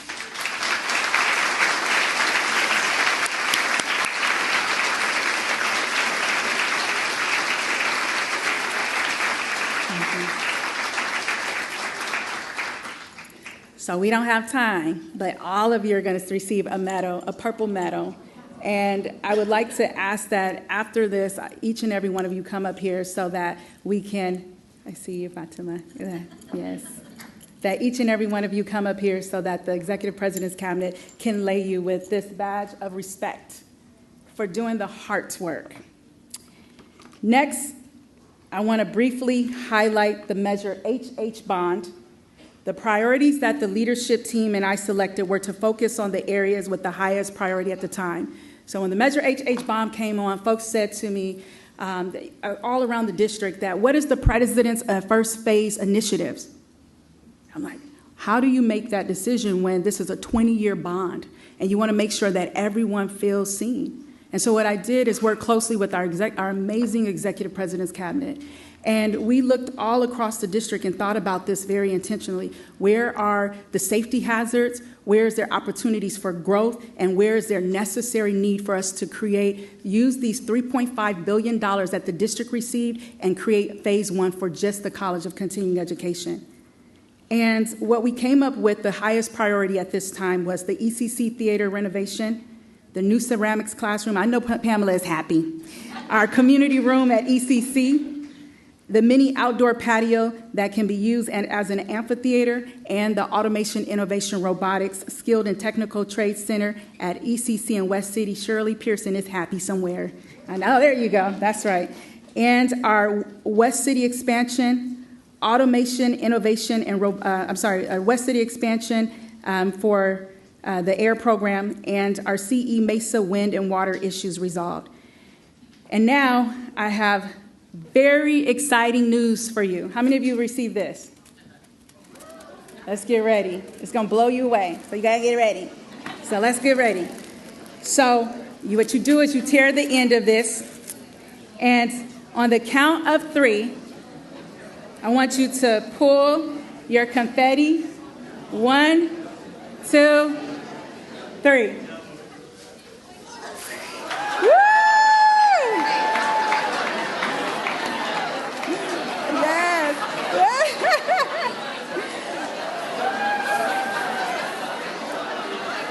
There you go. Look, the San Diego Library is not going to be upset with us because this is retractable. I'm proud to share through Measure HH, we have officially purchased the new lot for our new Mid-City campus. Woo!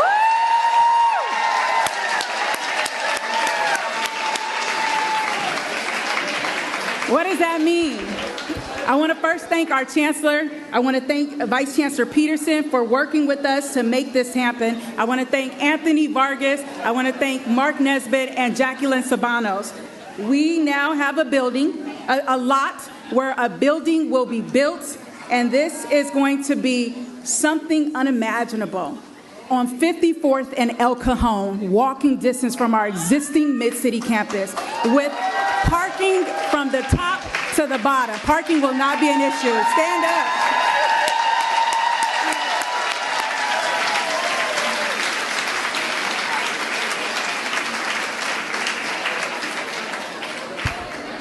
For many of you know how important it is. This has been hard. We've had to move a lot of people around. It's hurt. It's not made sense. But we knew that this was coming, and we were trying to stay patient because this is beyond our control, all these processes and paperwork, and this was one of our priorities. I'm so thankful to the Mid-City folks that we keep saying they're busting at the seam. But when we talk about the students that we serve, it's right there in that community. They deserve to have a state-of-the-art facility. And when I think about this facility, I'm telling you, I'm thinking beyond just what we have.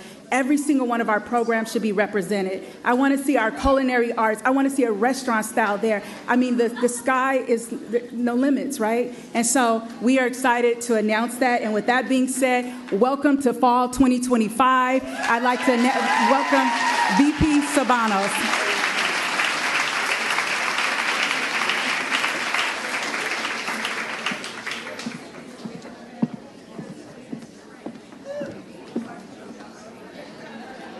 Good morning, everyone. I don't know how I'm supposed to follow that.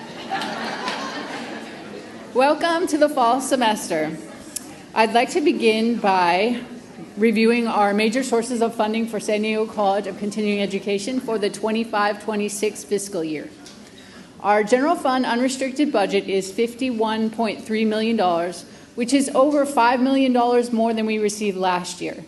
And that the additional funding is the result of strong advocacy from Dr. King and the support of Chancellor Smith. The additional funding reflects two important changes. The first one is the continuation of the adjunct funding, which we received last year and this year. And that means that we are fully funded for all of our adjunct costs for this fiscal year, which is amazing. The transfer of 8 full-time equivalent instructional assistant positions from restricted funding sources, mainly the WIOA fund and the CAPE fund, into our general fund unrestricted budget. Our California adult education program remains the same at $4.35 million. Our strong workforce is approximately the same at $1 million. Our Student Equity and Achievement Program, or SEAP funding, is still pending at this moment, awaiting a decision from the district. So the $3.4 million is just a placeholder at this point. We had a strong increase in both our CalWORKS and Temporary Aid for Needy Families, or TANF funding, which allows us to assist individuals achieve self-sufficiency. We are still waiting for the final allocation of our Workforce Innovation and Opportunity Act, or WIOA funds. Earlier this summer, there was concerns when the federal government announced they might withhold these funds. Fortunately, they were released in July to our great relief, but we are still awaiting our final allocation. One challenge we have is that we did not receive for the second year in a row the physical plant and instructional support funding, which is difficult because that's what we use to upgrade classroom technology. Overall, though, our budget outlook is very positive. We now have a strong general fund unrestricted budget, and while we made some difficult decisions last year, I believe those choices, together with the excellent support of the district, have put us on the right path towards long-term fiscal stability. The safety of our employees is our top priority. As part of the theater renovation and bond project, we're working on a centralized door locking system beginning at ECC and installing panic buttons across our campuses. We're also working on an updated emergency operations plan and establishing a CE safety response team. I want to take a moment to remind everyone of something really important, and that is updating your emergency contact information on the MySDCCD portal. This is the information the system uses to reach you by text or by email if there's ever an emergency. And we all know how critical it is to get those messages quickly. So how you do it is you go into your portal and you click on the employee dashboard, my personal information, and contact details. Now you need to make sure that your mobile phone number is selected. See, under type, it has to be mobile. Please make sure you do that. And then tomorrow I'm going to send out an email with written instructions, and it's also going to provide a link to the Administrative Services intranet, which has an audiovisual description for how to do this. So please make sure you take care of that. And check out the intranet. We put a lot of time into there, and it has a lot of important information. So please take a couple minutes and make sure your information is up to date. It's quick, it's easy, and it can make all the difference in keeping you safe. We have many bond projects currently underway. These include the remodel of the ECC Theater, the design of a new community room, the creation of a ceramic space at ECC, safety upgrades at all of our campuses, the expansion of our West City and Mid-City campuses, and addressing ongoing wind and water issues at our CE Mesa campus. Your insight and experience are essential to shaping these projects. When the architects ask in these forums, what is the temperature like in the hallway at CE Mesa at 2 o'clock? I don't know the answers to that. I need your help. I need you to be there. I need you to tell them what it's like so that we can make the changes and improve our campuses. It's very important for you to be there. So what we've done is we've created, this is the update for our theater. We're adding on to this, and it's going to be updates for all the projects that we're currently going right now. And it's going to have the dates for the forums. I've been sending out emails to the classified and academic senate, but the more people we have in these forums, the better off we're going to be. We need you to be fully engaged and support the process so that together we can build facilities that truly reflect and support the work we do. Now, as we do each semester, I would like to introduce the newest members of the San Diego College of Continuing Education community, the most important part of our institution, our people who make up this incredible community. So if you could stand when I announce your category, we have 3 new administrators. Stand up.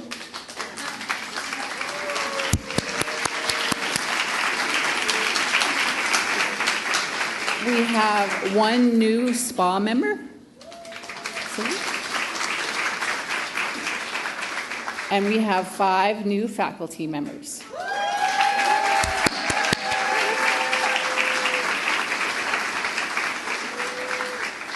And we have 11 new classified professionals.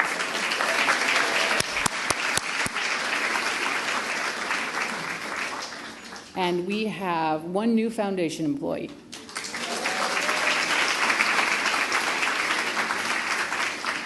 Please join me in extending a warm welcome to all of our new colleagues. We're truly delighted that you've joined us and look forward to the contributions you will make to our community. Now, at this time, I would like to welcome our Be Well team. And I'd like to remind you that we never had mental health counselors at the San Diego College of Continuing Education.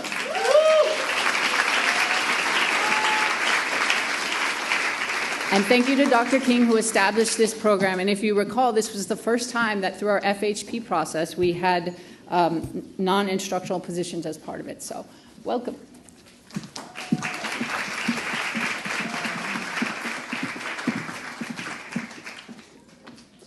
Hello, everyone. I'm so excited. It is an honor to be here to speak to you all and represent the Be Well Mental Health CCE team here at CE. I am Janisha Street, your mental health coordinator.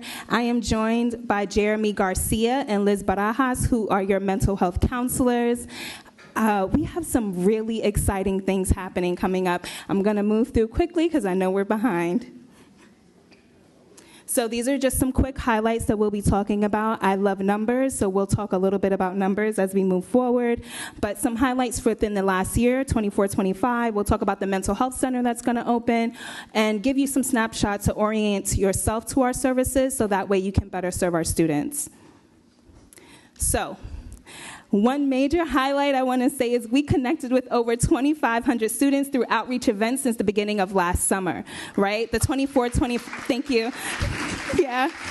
That was made possible through classroom presentations, workshops, trainings, mental health events, collaborations with other departments, student support services. I appreciate all of you there.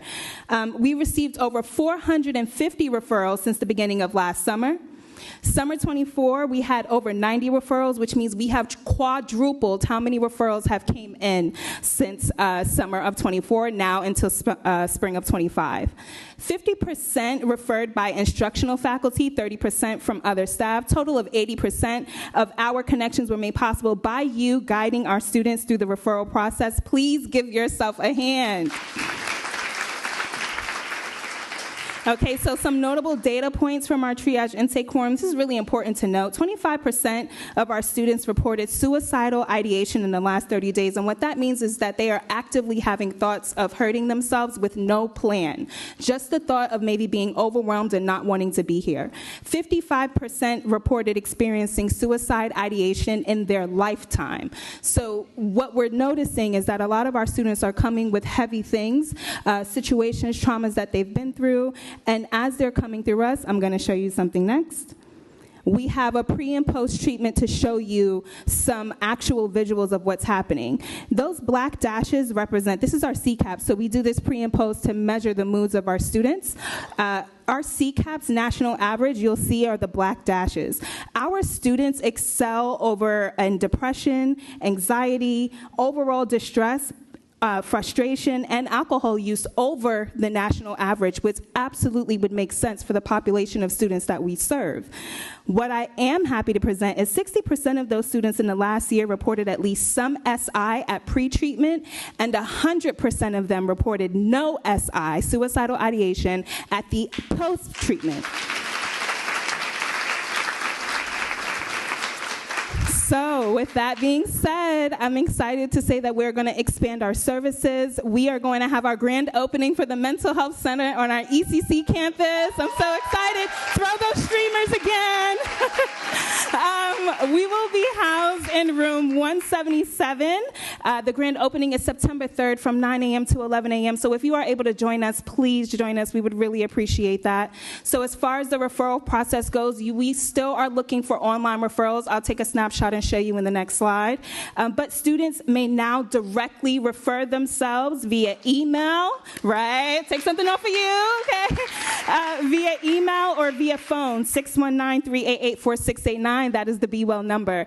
The other thing I want to mention really quickly is that when it came to our students having suicidal ideation, research does show that the first person that someone expresses that to can have a direct impact on how their healing goes moving forward, which means that if we have 100% that are at post-treatment, that means that your direct interactions with them have made them feel safe enough to come and talk to us so that way they can get the treatment that they need. And I think that is something to be extremely proud of, especially when we've heard the conversation about anxiety and just kind of it being a heavy topic to handle. What you are doing is working. That validating, that appreciating, and that referring is working, and we want to keep that going. Our services will be rolling out in-person services on the ECC campus. Teletherapy appointments will still be available. As we know, we have a big online community. We still want to be accessible to them. Our support groups will happen weekly again this year. So this thing called Life, which is students only, and then we have Think It Through for staff and any faculty and staff that would like to support. If you come to those support groups, you can get information about Be Well, how to find us, refer students, or if there's support that you need in your personal life, that would be available to you as well. Be Well Center operating hours, they're up here. They're all going to be on the website. This all will be coming to you in an email as well.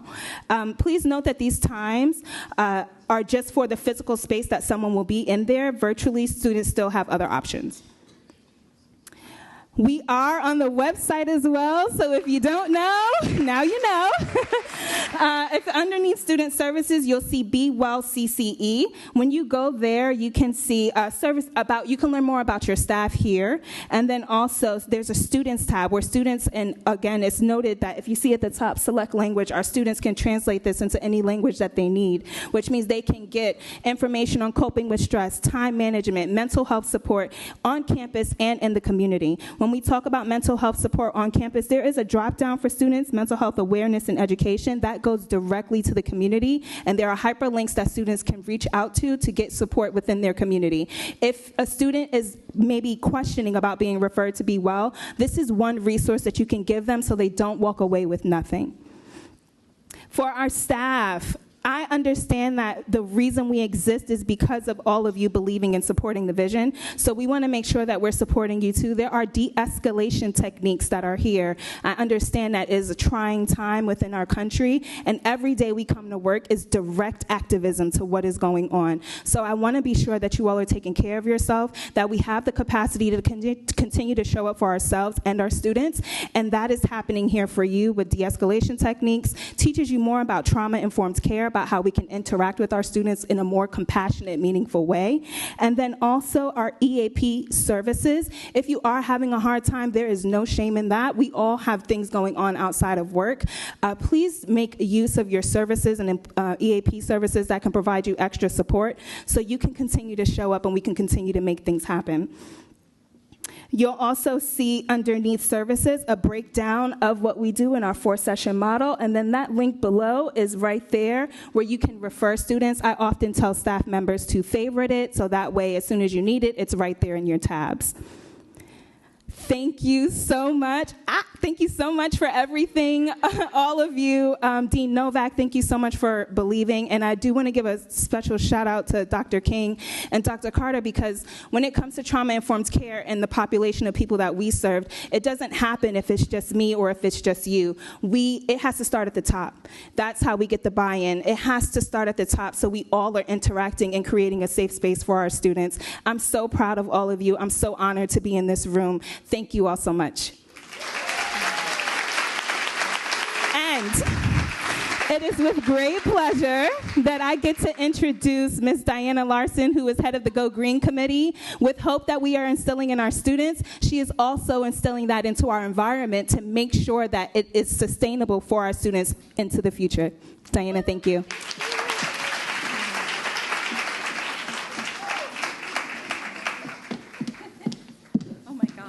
All right. Hello, everyone. I'm Diana Larson. Let me get to my slide clicker. Here we go.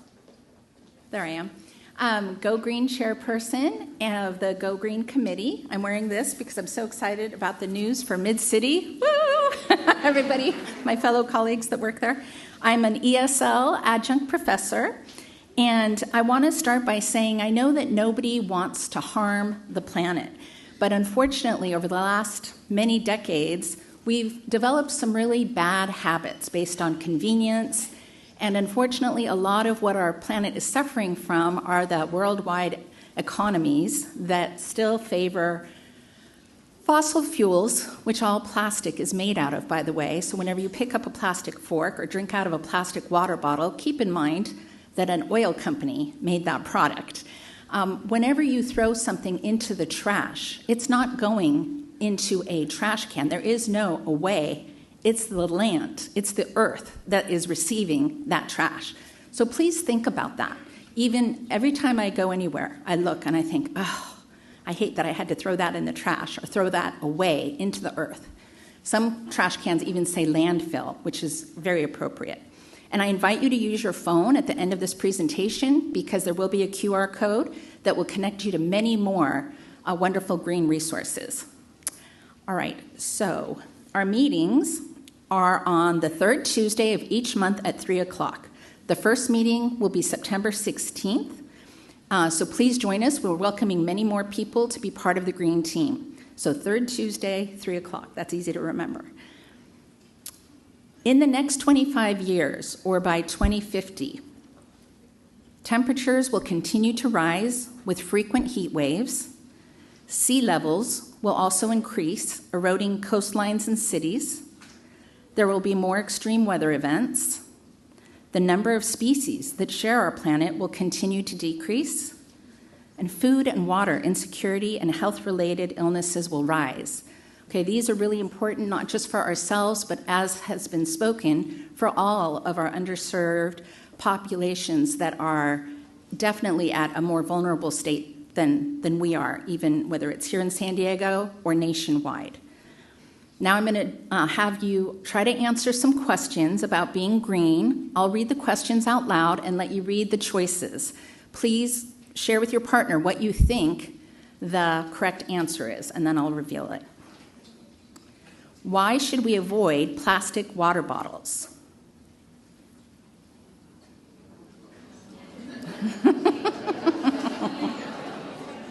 We wanted to do a Kahoot, but it's too big an audience. So. Okay, how many of you said D? Yay! Good. Some of these are easier than others. Good job. So the solution, of course, and I know many of you have already done this, but invest in a metal reusable water bottle that can be cleaned and refilled, whether it's at home or at our campuses with the water fountain. Okay, which of these will not help slow global warming?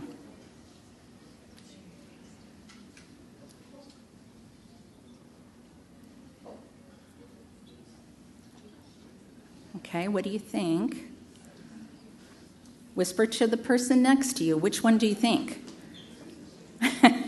Okay, it's letter B. Okay, good for you if you got it right. Yes, smoking is not good for anybody, but it's not going to directly impact global warming. But if you happen to know a smoker, please make sure they don't get in the habit of throwing their cigarette butts on the ground or in the sand at the beach, because those directly get into our oceans and pollute not only the water, but all of the marine life. Which of the following statements is false about food waste?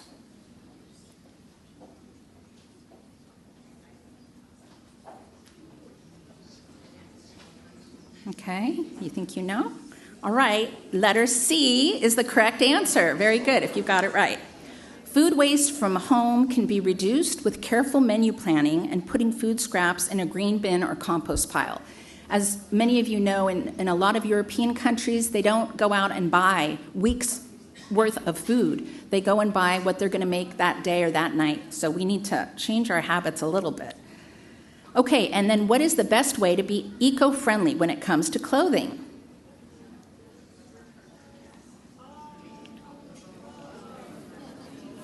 Okay, again, I bet a lot of you did choose D, which is correct, all of the above, woohoo. And then, which is the incorrect answer? The problem with single-use plastics, such as utensils, straws, cups, bottles, bags, packaging. What's the incorrect answer?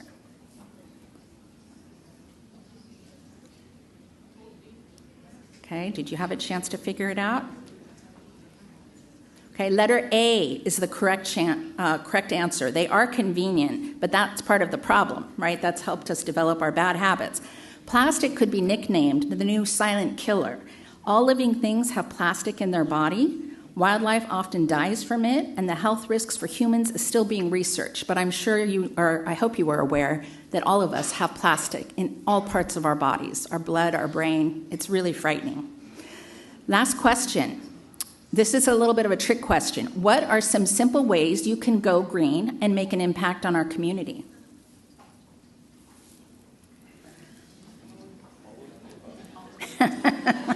All right, I heard some people say correct. Woohoo, all of the above. Very good. It takes a while to form new habits. We know that from other areas in our life and from working with our students or raising children. But if you keep these items in your car, you will always be able to retrieve them when necessary. I put a plastic food container under the passenger seat of my car just the other day. I have reusable silverware in my glove box and a straw, just so that if I forget in the instant, I can go out and get them and use them. And of course, as we know, our swag was actually Dr. King's idea, which I was thrilled about, to reuse. This is really high quality reusable silverware. So please, don't just take this home and stick it wherever. Put it in your glove box, honestly. When you get in your car or however you got here, put it in your glove box so it'll be ready for you. Okay, now I want to share a poem by a wonderful friend of mine, Mary Lennox. We are one. In the beginning, life began in oneness. There were no continents, nations, cultures, languages, no governments, policies, boundaries, or borders. Eventually, humans devised ways to separate and divide by race, gender, country, religious beliefs, class, social roles, traditions, and customs of all kinds, forgetting that if forests burn in the Amazon, it affects the air quality in Chicago and elsewhere. It's time to remember, we are one. Like those trees along the highway, in oneness with the light, like bees finding nectar of flowers while fostering new generations in every bite. Each depends on the other in a symbiotic relationship of oneness. Can ocean waves be separated from the sea or blue sky from itself, even on a cloudy day? I think not. We are one. That oneness is reflected in thought, word, and deed. That oneness lights my world and yours in peaceful coexistence. We are one spirit. We are one global community. We are one as caretakers of the earth. Awakened by the omnipresent connection of love for each other, no matter what. Can't you see? We are one. The last slide shows a picture of our author, and please scan this QR code because it will link you to some wonderful resources that you can review at a later date. Thank you very much, and I hand it back over to Dr. King.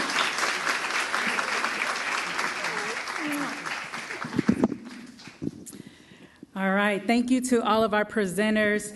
Before we go forward and I introduce the next person who you all have come here, I'm sure, to see, eagerly anticipating, I want to just really take a quick moment to acknowledge that my better half is in the audience. I want to thank you, Dr. Frank Harris III, for being here, for always showing up in love and kindness for me. Thank you, thank you, thank you. I also want to acknowledge that Margaret Lamb from the Chancellor's Office is here. Thank you, Margaret. We see you and we appreciate you. So next, I have the great honor of introducing our 2025 Fall Convocation keynote speaker. This is the first time since I've been president that we've ever had a convocation speaker, and I'm excited. Tim Wise is one of the country's most compelling voices on culture, politics, and power, bringing 3 decades of experience to some of the most urgent issues of our time. A gifted storyteller and sharp strategist, he helps audiences understand how we got here, what's at stake, and how to move forward with clarity, courage, and purpose. Wise has spoken over more than 1,700 college campuses and hundreds of conferences, nonprofits, and leadership summits, reaching audiences across education, business, law, public service, and media. His talks offer not only historical insight and sharp analysis, but also concrete strategies for shifting institutional culture and navigating today's polarized climate. He's the author of 9 books, including Dispatches from the Race War, Under the Influence, Dear White America, and the acclaimed memoir, White Like Me, Reflections on Race from a Privileged Son. His work has appeared in Salon, The Root, HuffPost, and numerous anthologies, and is widely used in classrooms and professional training programs. Wise is a frequent commentator on CNN and MSNBC and has appeared in several documentaries, including White Like Me, The Great White Hoax, and Vocabulary of Change with Angela Davis. He began his career organizing against the political rise of white nationalism in Louisiana, later advising Fisk University's Race Relations Institute and training professionals across sectors. He currently serves as a senior fellow at the African American Policy Forum, contributing to public education and strategic dialogue on racial justice and intersectionality. Whether speaking to educators, students, civic leaders, or executives, Tim Wise offers a compelling voice for truth-telling, bridge building, and institutional transformation in a time that demands nothing less. I first want to thank our amazing professional development coordinator, Carla Grossini Concha, who collaborated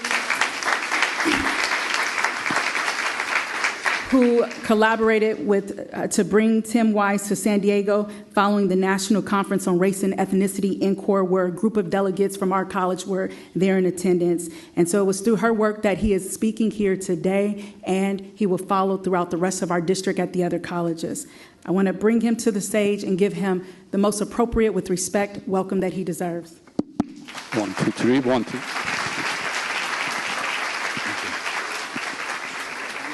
I'll use that. That's great. Great. Thank you so much. It is an honor to be with you both at the beginning of the academic year, of course, but also in this particular moment in our nation's history. I come to you from the state of Tennessee, seeking asylum, as you can imagine.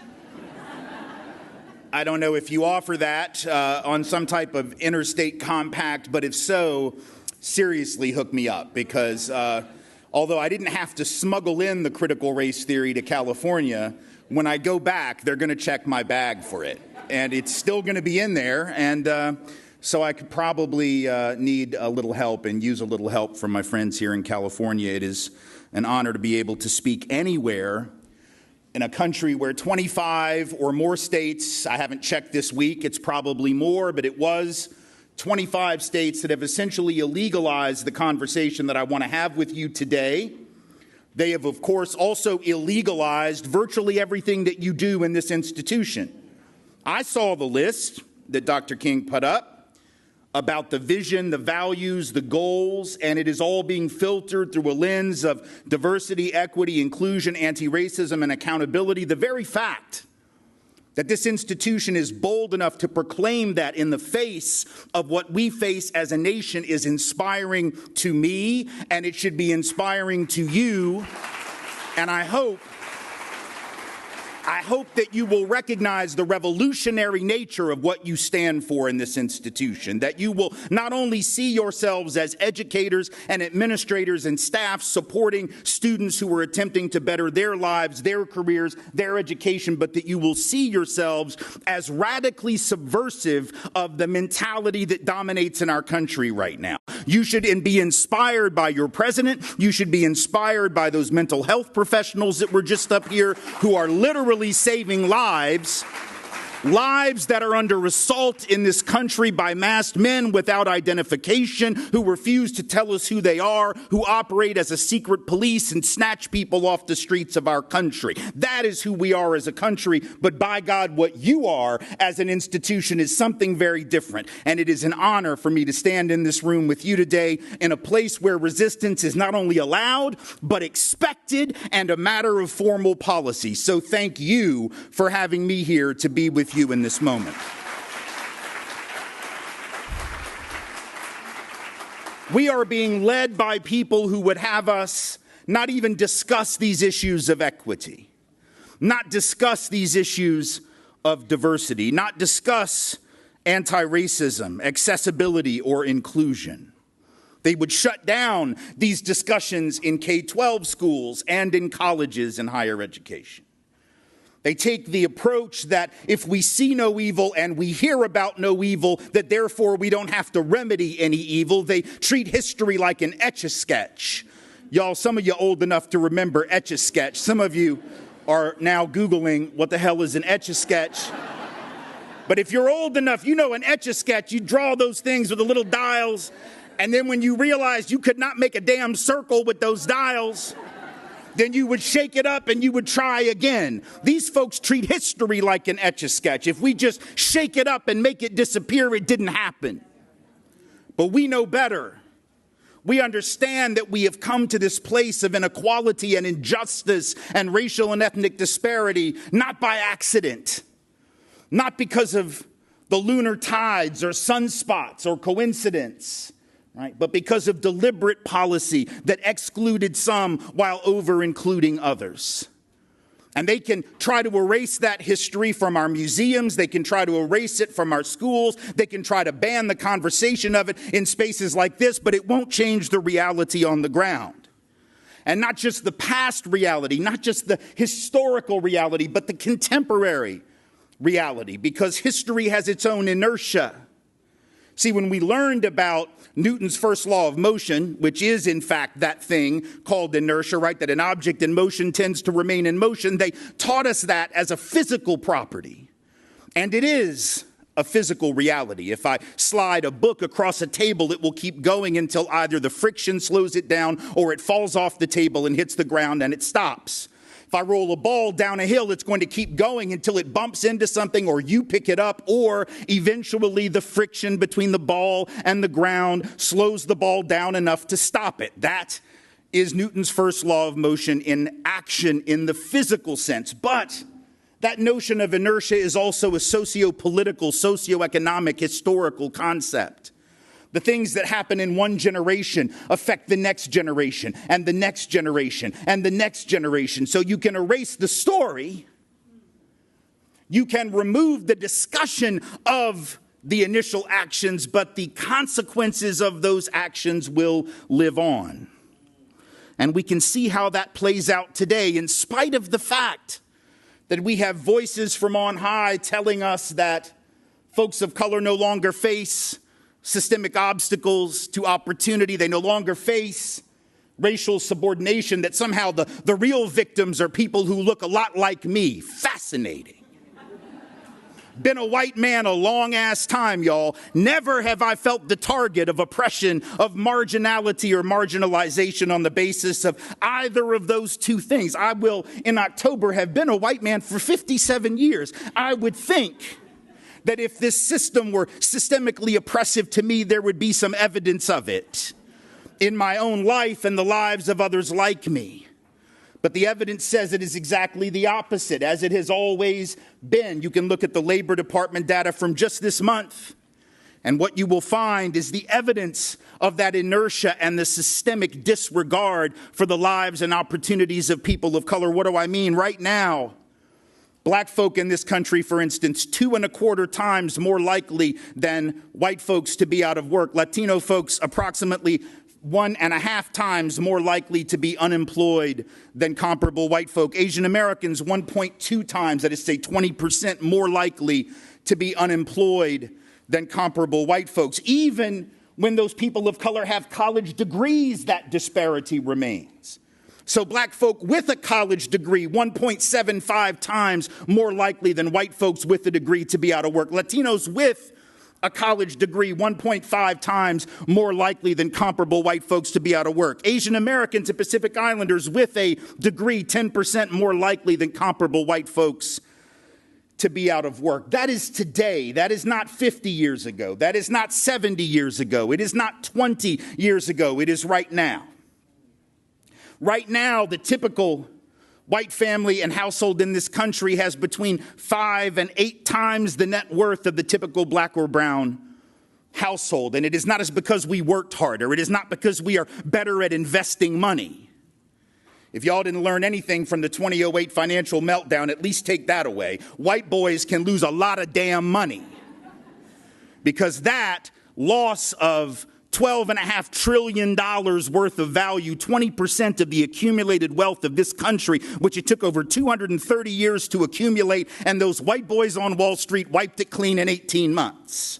No black folks to be found in the bunch, no Latino folks to be found in the bunch, no undocumented people to be found in the bunch, just the highest SAT getting, business school going white boys, and they all got their bonuses. None of them went to prison, and everybody else was left holding the bag, because that's the country in which we live, not this one we're being told of where black and brown folks are taking all the stuff.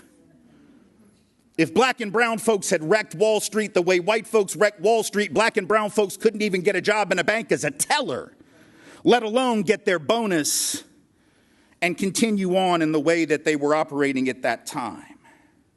That 5 to 8 times greater net worth is the result of accumulated injustice. It's something from the past that affects the present, the inability of some to pass down wealth and assets to their children the way that others were disproportionately able to do. Right now, even black households headed by college graduates have 25% less net worth on average than white households headed by high school dropouts. Let me say it again.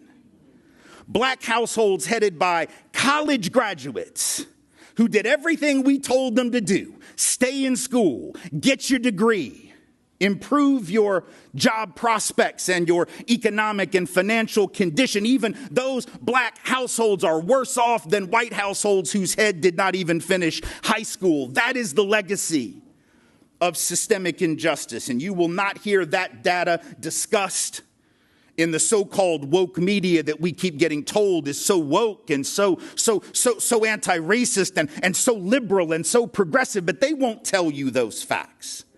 They will ignore them in the interest of some phony ecumenism, some phony colorblindness where we're not supposed to notice the consequences of color in this country as they exist to this day, even when you look at folks of color and white folks in the same fields with the same degree. Look at electrical engineering, one of the highest paid professions in this country, where you would assume if you got an electrical engineering degree, it ought to be pretty even once you get work. But that's not the case. Black folks who are electrical engineers make on average 71 cents for every dollar that a white electrical engineer makes. Latinx folks 73 cents for every dollar that a white engineer makes, and they're twice as likely as those white engineers to not be able to find work at all. This is not about merit. This is not about qualifications. This is not about work ethic. This is about structures of opportunity. And that's why this institution is so important, because you open up structures of opportunity for people. You create opportunity when some folks don't want that opportunity created.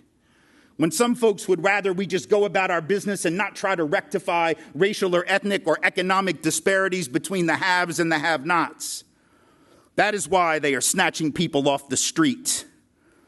That is why they are attempting to intimidate every college or institution of higher learning in this country to end all DEI efforts, even though none of those are illegal. Let me say that again, because there's a lot of misunderstanding when the administration sends out executive orders, which I beg to remind you, executive orders are basically press releases on fancier stationery, y'all. That's all that is. They do not have the force of law. They do not override existing law. They do not override the Civil Rights Act of 1964. They do not override the Voting Rights Act of 65, although the Supreme Court seems poised to do that. So that's another problem, right? But executive orders being issued to end all DEI, calling it illegal, and yet not one court in this country has ever ruled that anything that falls under a DEI rubric is illegal. And no, that Harvard affirmative action decision doesn't count because that one was not a DEI program. That was a very narrow, specific admission policy, which they ruled was invalid. It does not invalidate race-conscious programs or policies as a whole. It does not invalidate any of the things that you try to do outreach, to bring people in who would otherwise be overlooked, to provide specific types of counseling or mentoring that are rooted and aimed at the person's identity, that take into account their specific experiences and their specific traumas. There is nothing illegal about any of that. Just because they say it is so does not mean that it is. And God forbid if there are any attorneys that y'all have retained that tell you that you can't do these things because of the court, y'all need new lawyers. And I just want to make sure everybody understands that the things that y'all are doing, the things on that list of goals, are only illegal in the mind of the people in the White House and around the White House. They are not illegal in the eyes of any court. They have not been ruled illegal in the eyes of any court. And you should feel free to continue doing every damn thing that you have been doing because none of it has been invalidated. They are trying to ban any investigation into racial disparities in health. That's how deep this goes. That's how little they care about folks' lives. Repealing NIH grant money specifically. Now, there's a lot of NIH grant money they're trying to get rid of, but specifically taking aim at research on racialized health disparities, like disparities in maternal morbidity, which disproportionately affect African American women in particular, who die at a much elevated rate while trying to give birth than white women, even when their economic situation is the same. Even when you hold all the socioeconomic factors that might contribute to maternal mortality, even when you hold those things constant, black women are dying at a disparate rate because of unequal treatment, because of discriminatory experiences in their lives that lead to problems when they have children in utero. And yet the government wants us to no longer research that because that's apparently quote unquote woke research. That's DEI research. They've shut down the CDC's program that looks specifically at sickle cell. Why? Well, because sickle cell disproportionately, not exclusively, contrary to myth, but disproportionately affects black folks. That too is being seen as DEI medicine. The fact that it's life-saving doesn't matter. The fact that the disproportionate suffering and the disproportionate dying is happening among black and brown folk is not a problem. The only thing they have a problem with is trying to fix the disproportionate dying and the disproportionate suffering. But the suffering can continue. That's where we are. We are in an era of sadism, unlike any that we have experienced as a country, and we have experienced quite a few. But it is being normalized. It is being normalized by the press that won't talk about it because they're afraid they'll get sued by the president. It won't be talked about by politicians, at least not most politicians in this country, because they're too afraid. It won't be talked about by nonprofits because they're afraid of losing their nonprofit status if they tell the truth. It's all about intimidation, trying to get folks to pre-comply with an authoritarian agenda that no one truly voted, well, I won't say nobody voted for it. Some people did, but I would suggest the vast majority of people certainly did not. They just announced they want to eliminate all ELL funding for K-12 schools, right? All the special programming and the special funding. And this is ironic, right? These are people who say, speak English. This is America. English ought to be our official language, but when you want to learn it, no, hell no, learn it on your own.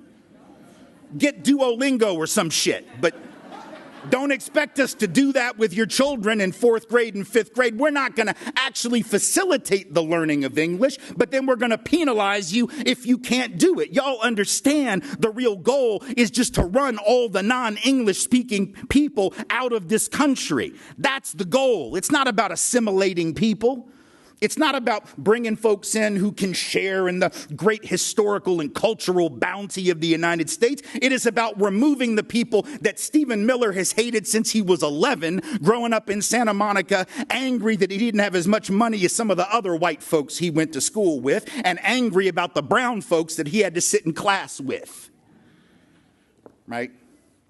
Sorry about the gratuitous slap at Nazi Ferratu there, but I had no choice.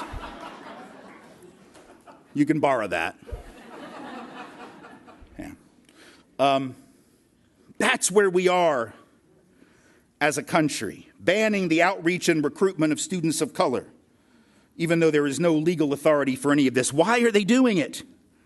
Well, they told you what they were about. They told us all what they were about when they announced their slogan was to make America great again. And some folks were like, well, when was it great? And they danced around it.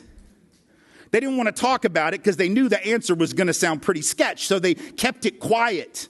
Now they're back again. They're very open about it. They believe America was great when it was run by white men to the exclusion of virtually anyone else, and that's what they're trying to go for again. And if you think I'm being hyperbolic, don't take it from me. Take it from Darren Beatty. Who is Darren Beatty? Darren Beatty was appointed by this administration as the Undersecretary of State for Public Diplomacy, and a week and a half ago he was put in charge of the U.S. Institute of Peace. But last fall, prior to the election, which is to say this happened even before the election, and he still got these gigs that I just mentioned to you, he went on Twitter and said with no fear of repercussion that, quote, competent white men must be in charge if you want things to work, end of quote. He has also advocated the mass sterilization of people to whom he refers as, quote, low IQ trash. And if you're curious about who he's talking about, he refers to the black folks of Atlanta, specifically in one of his tweets, as feral, and suggests that maybe if we bribe them with Air Jordans, they will voluntarily sterilize themselves.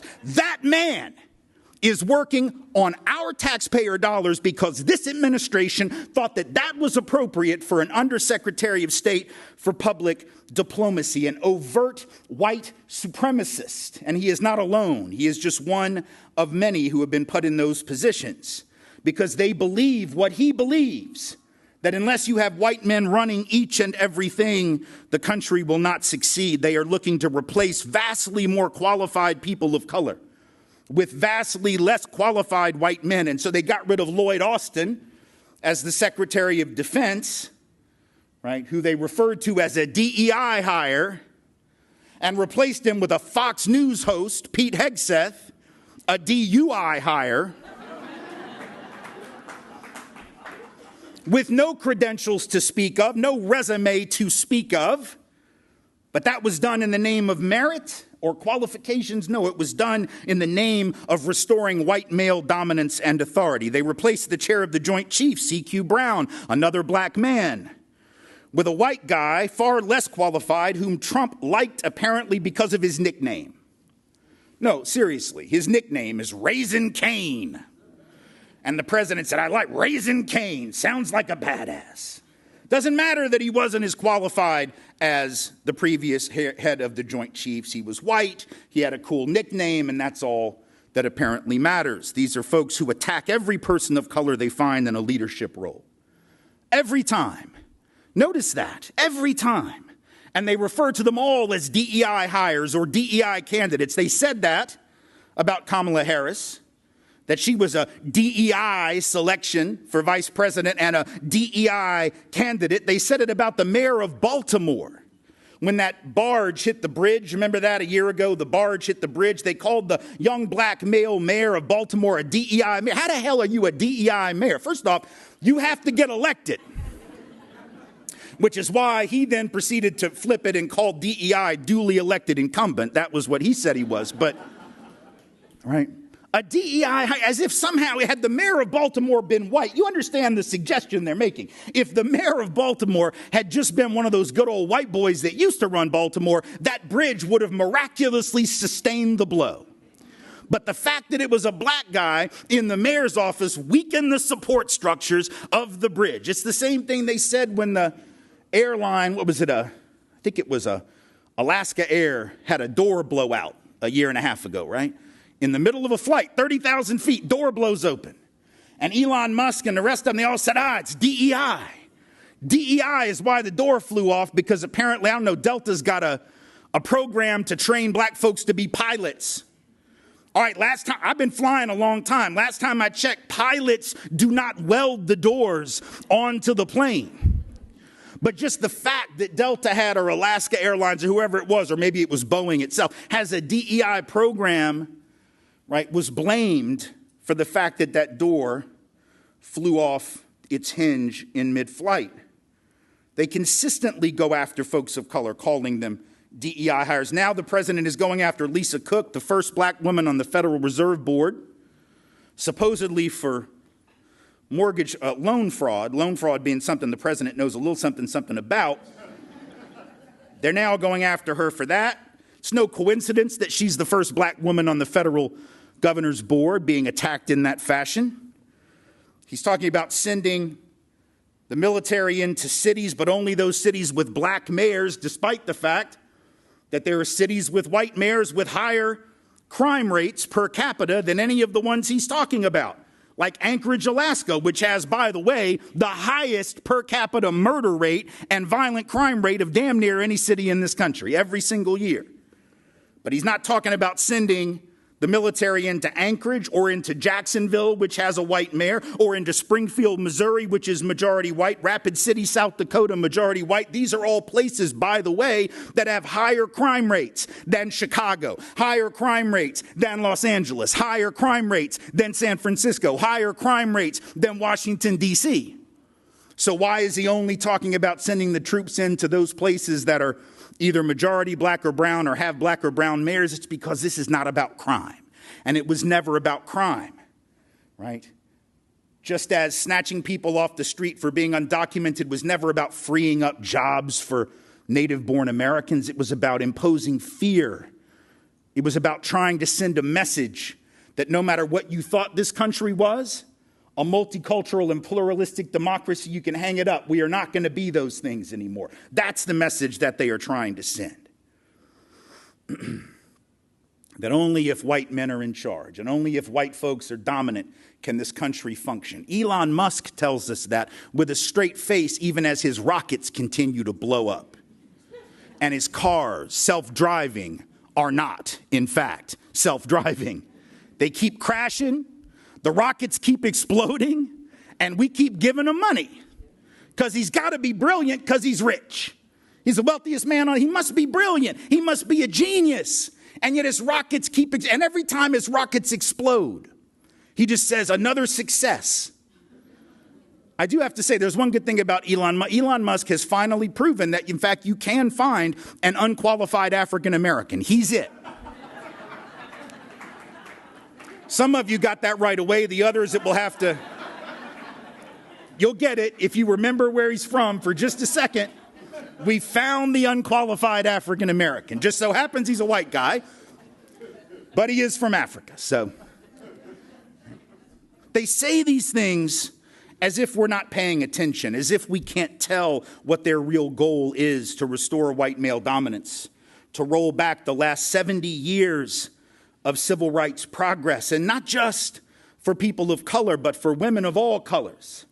The other day, CNN had an interview with Pete Hegseth's denominational head, pastor of his denomination. That is a denomination which teaches overtly that women shouldn't even be allowed to vote, that voting should be controlled at the household level by the head of the household, who, of course, in biblical terms should be the man. That's what these folks believe, and they are running the government. This is not a conspiracy theory on my part. It is not hyperbole. I'm not being extreme. I'm not being dramatic. I'm just telling you who they are and what they're up to. They want to restore the old order, and then they want to erase all of our historical knowledge so that our children won't even know what they're doing and won't even know what they're up to and won't even know what their end goal is, all because they believe in the natural superiority of wealthy white men. Why are they doing that? What is their goal? And more importantly, how do we push back?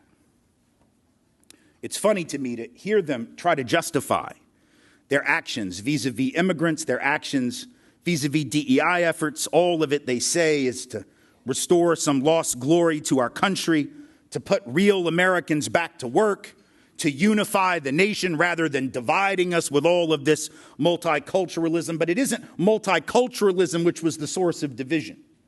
It wasn't diversity and inclusion that was the source of division. It was the exclusion and the monocultural dominance of our institutions that created that.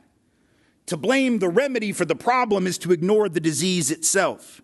And none of the things that they're doing are going to help the people they swear that they care about, because they don't care about working white folks either. They don't care about working class white people whose wages continue to fall. They don't care about working class white people who can't afford health care for their children either. They don't care about working class white people who can't afford college for their kids or their own job training. They don't care about the affordability of housing for anyone. And all of these efforts to remove supposedly, quote unquote, illegal or undocumented people from our country, what do they think is really going to happen?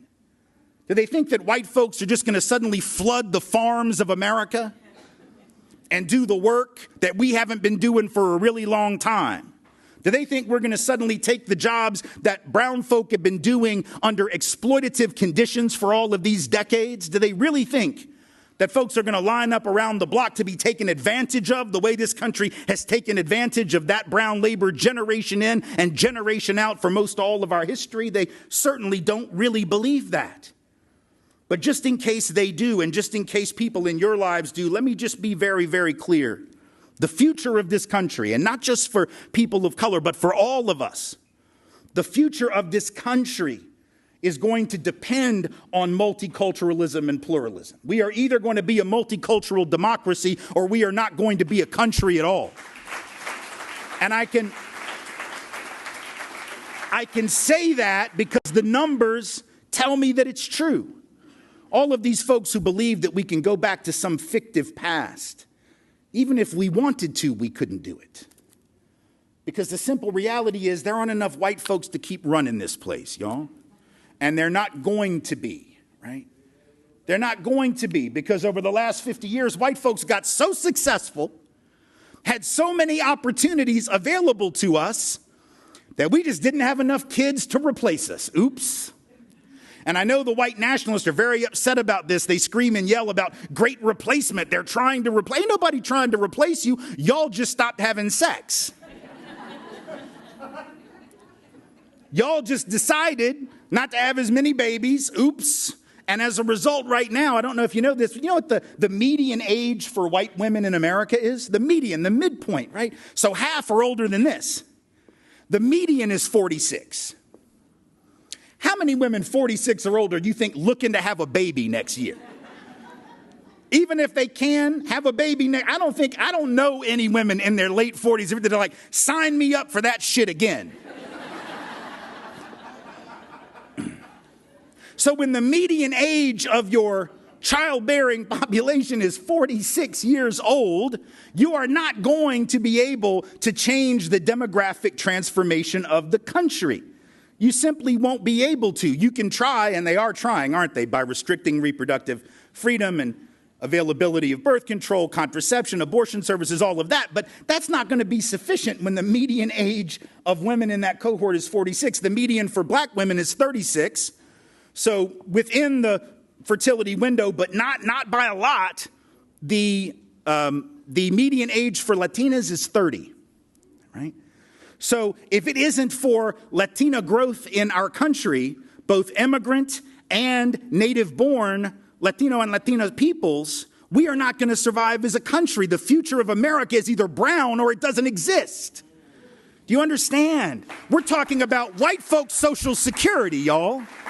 We're talking about white retirees who need their social. I'm 57. I got like 8 years, right? I could go longer if I thought it was going to be around longer, but I had to get it and get out, right? In 8 years, I'll be retiring. People have a misunderstanding about retirement and Social Security. A lot of Americans apparently think that your Social Security that gets taken out of your check is like put in a lockbox somewhere, and then you just get it back with interest. And that's not what happens at all, right? This current generation of retirees is being supported in their Social Security by this generation of workers, right? And when this generation of workers retires, they will be supported by the next generation of workers. We had to do it that way because when we started Social Security, you had to have that first generation of beneficiaries. And so you had to take the money out of existing workers, which means if white folks want to have a retirement, if y'all don't want to work to 90, right, you're going to need brown folks to be here in the labor force because there are not going to be enough white children and white grandchildren to do any of the work. Not just agricultural work, not just manufacturing work, teaching, nursing, being doctors, being lawyers, anything you're going to have done, there are not going to be enough white folks to do it. So from a purely self-interested perspective, everything being done right now isn't just anti-black. It isn't just anti-brown. It's fundamentally anti-American, and it's anti-human because it risks all of our lives. It risks the well-being of all of our communities. I'll give you another piece of data that's even more shocking than the median age data. It's the modal age. I wasn't good at math, so I had to go look it up. Right? You remember the median is the midpoint, right? And then the mode is the number that appears the most within a given set that you're looking at, right? So whatever the modal number is the number that appears the most often in whatever numerical set you're observing. So if we're looking at population cohorts like white folks or Latinx folks or black folks or Asians or whatever, they have modal ages, the age that is most common for that group. The modal age for white people in America, the most common age for white people in this country is 58.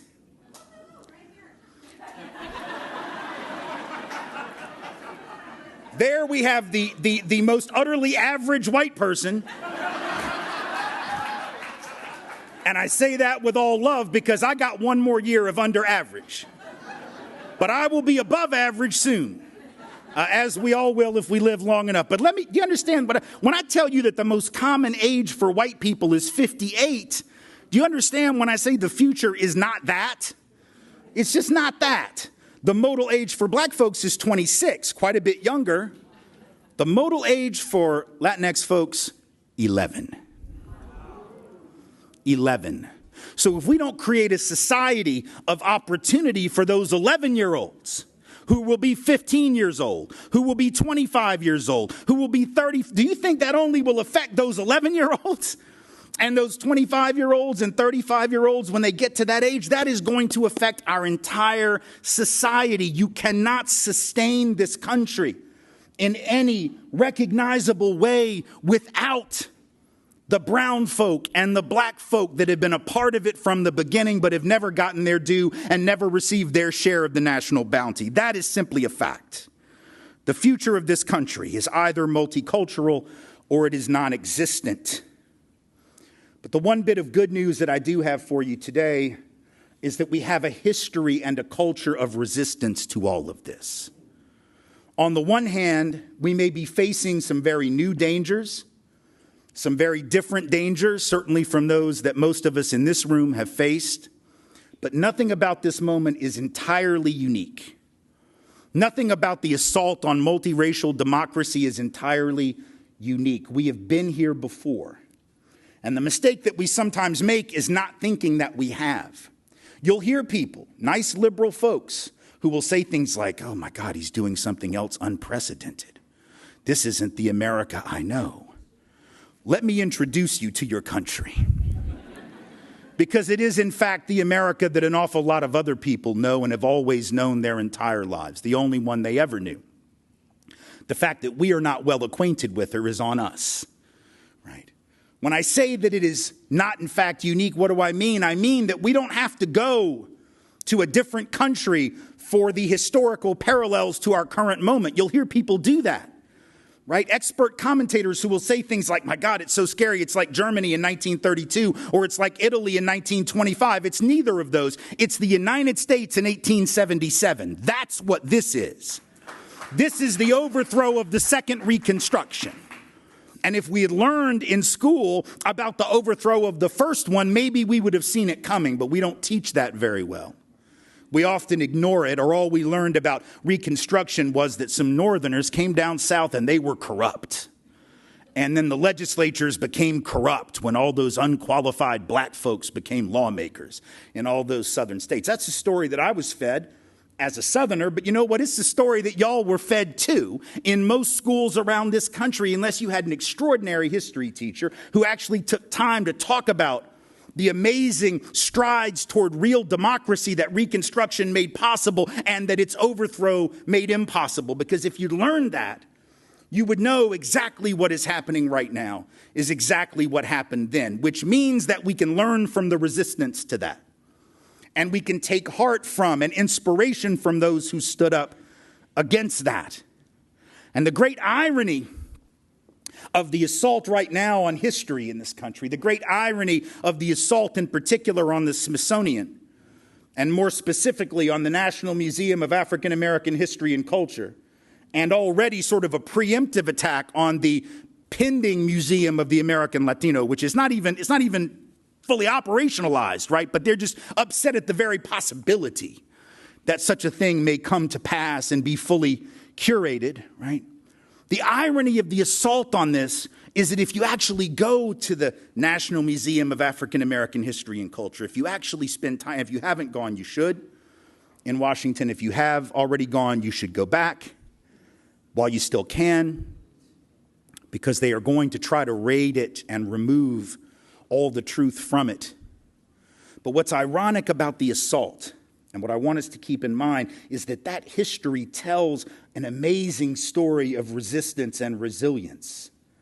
And a dirty little secret that I'll share with you now is that I believe that is why it's under attack. They're not attacking it because it tells a dispiriting, depressing story of America at its worst. That's what they'll say.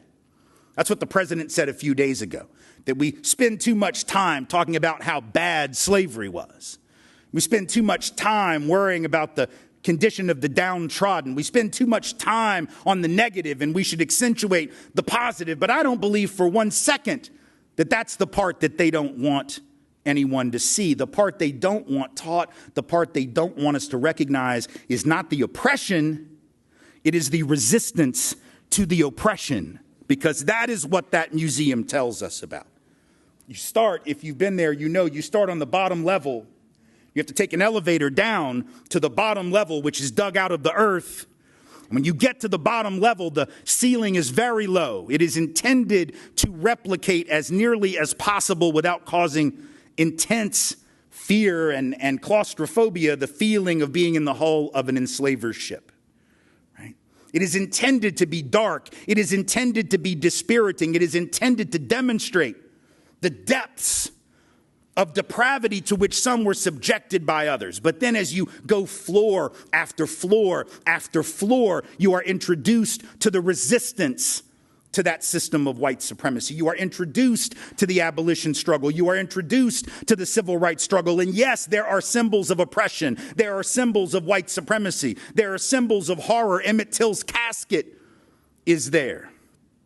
An auction block from which human beings were sold is there.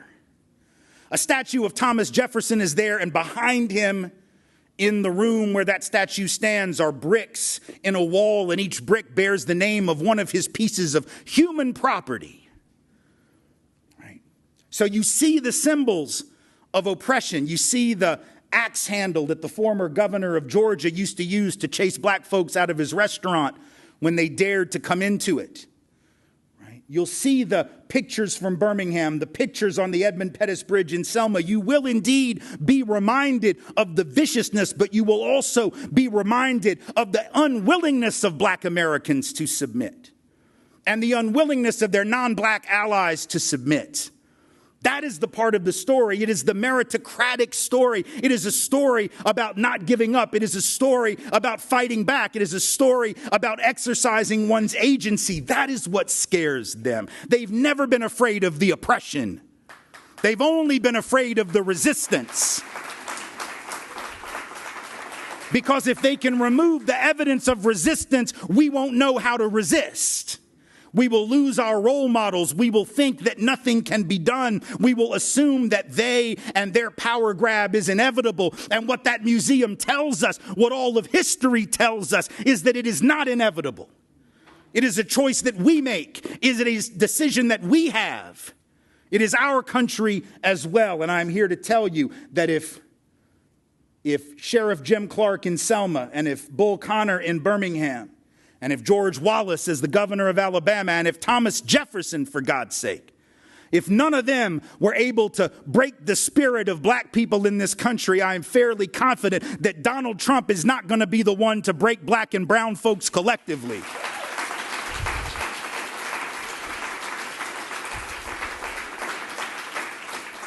And so I say to you, never assume for 1 minute that everything that you do when you come in these buildings where you work is just a job. Never assume that what you do isn't meaningful in ways beyond your wildest imagination, because what you're doing right now is setting an example of the country that we want to be, an example of the state that you already are and want to continue to be, an example of what it can mean to provide opportunity even to those whom society often forgets, either for reasons of race or ethnicity or socioeconomic status or whether or not they speak English as their first language. You are at the front of the line of resistance. You are engaged in a revolutionary act, and I and all others involved in this work around the country, I promise, salute you. We look to you for leadership, and we will follow you off any cliff you choose to go, because it is our cliff as well. Thank you all so very much for having me. I appreciate you.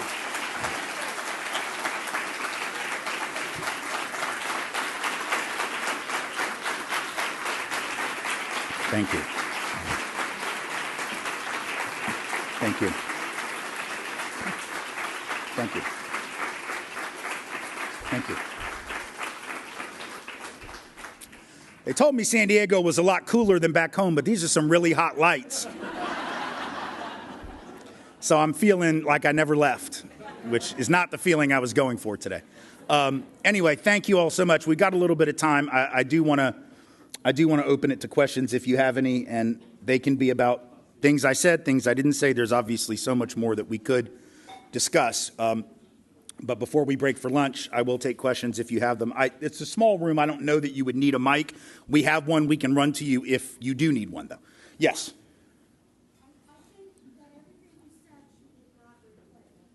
Should be what? A Broadway play. I like that. Yeah, here we go. I know I like that idea.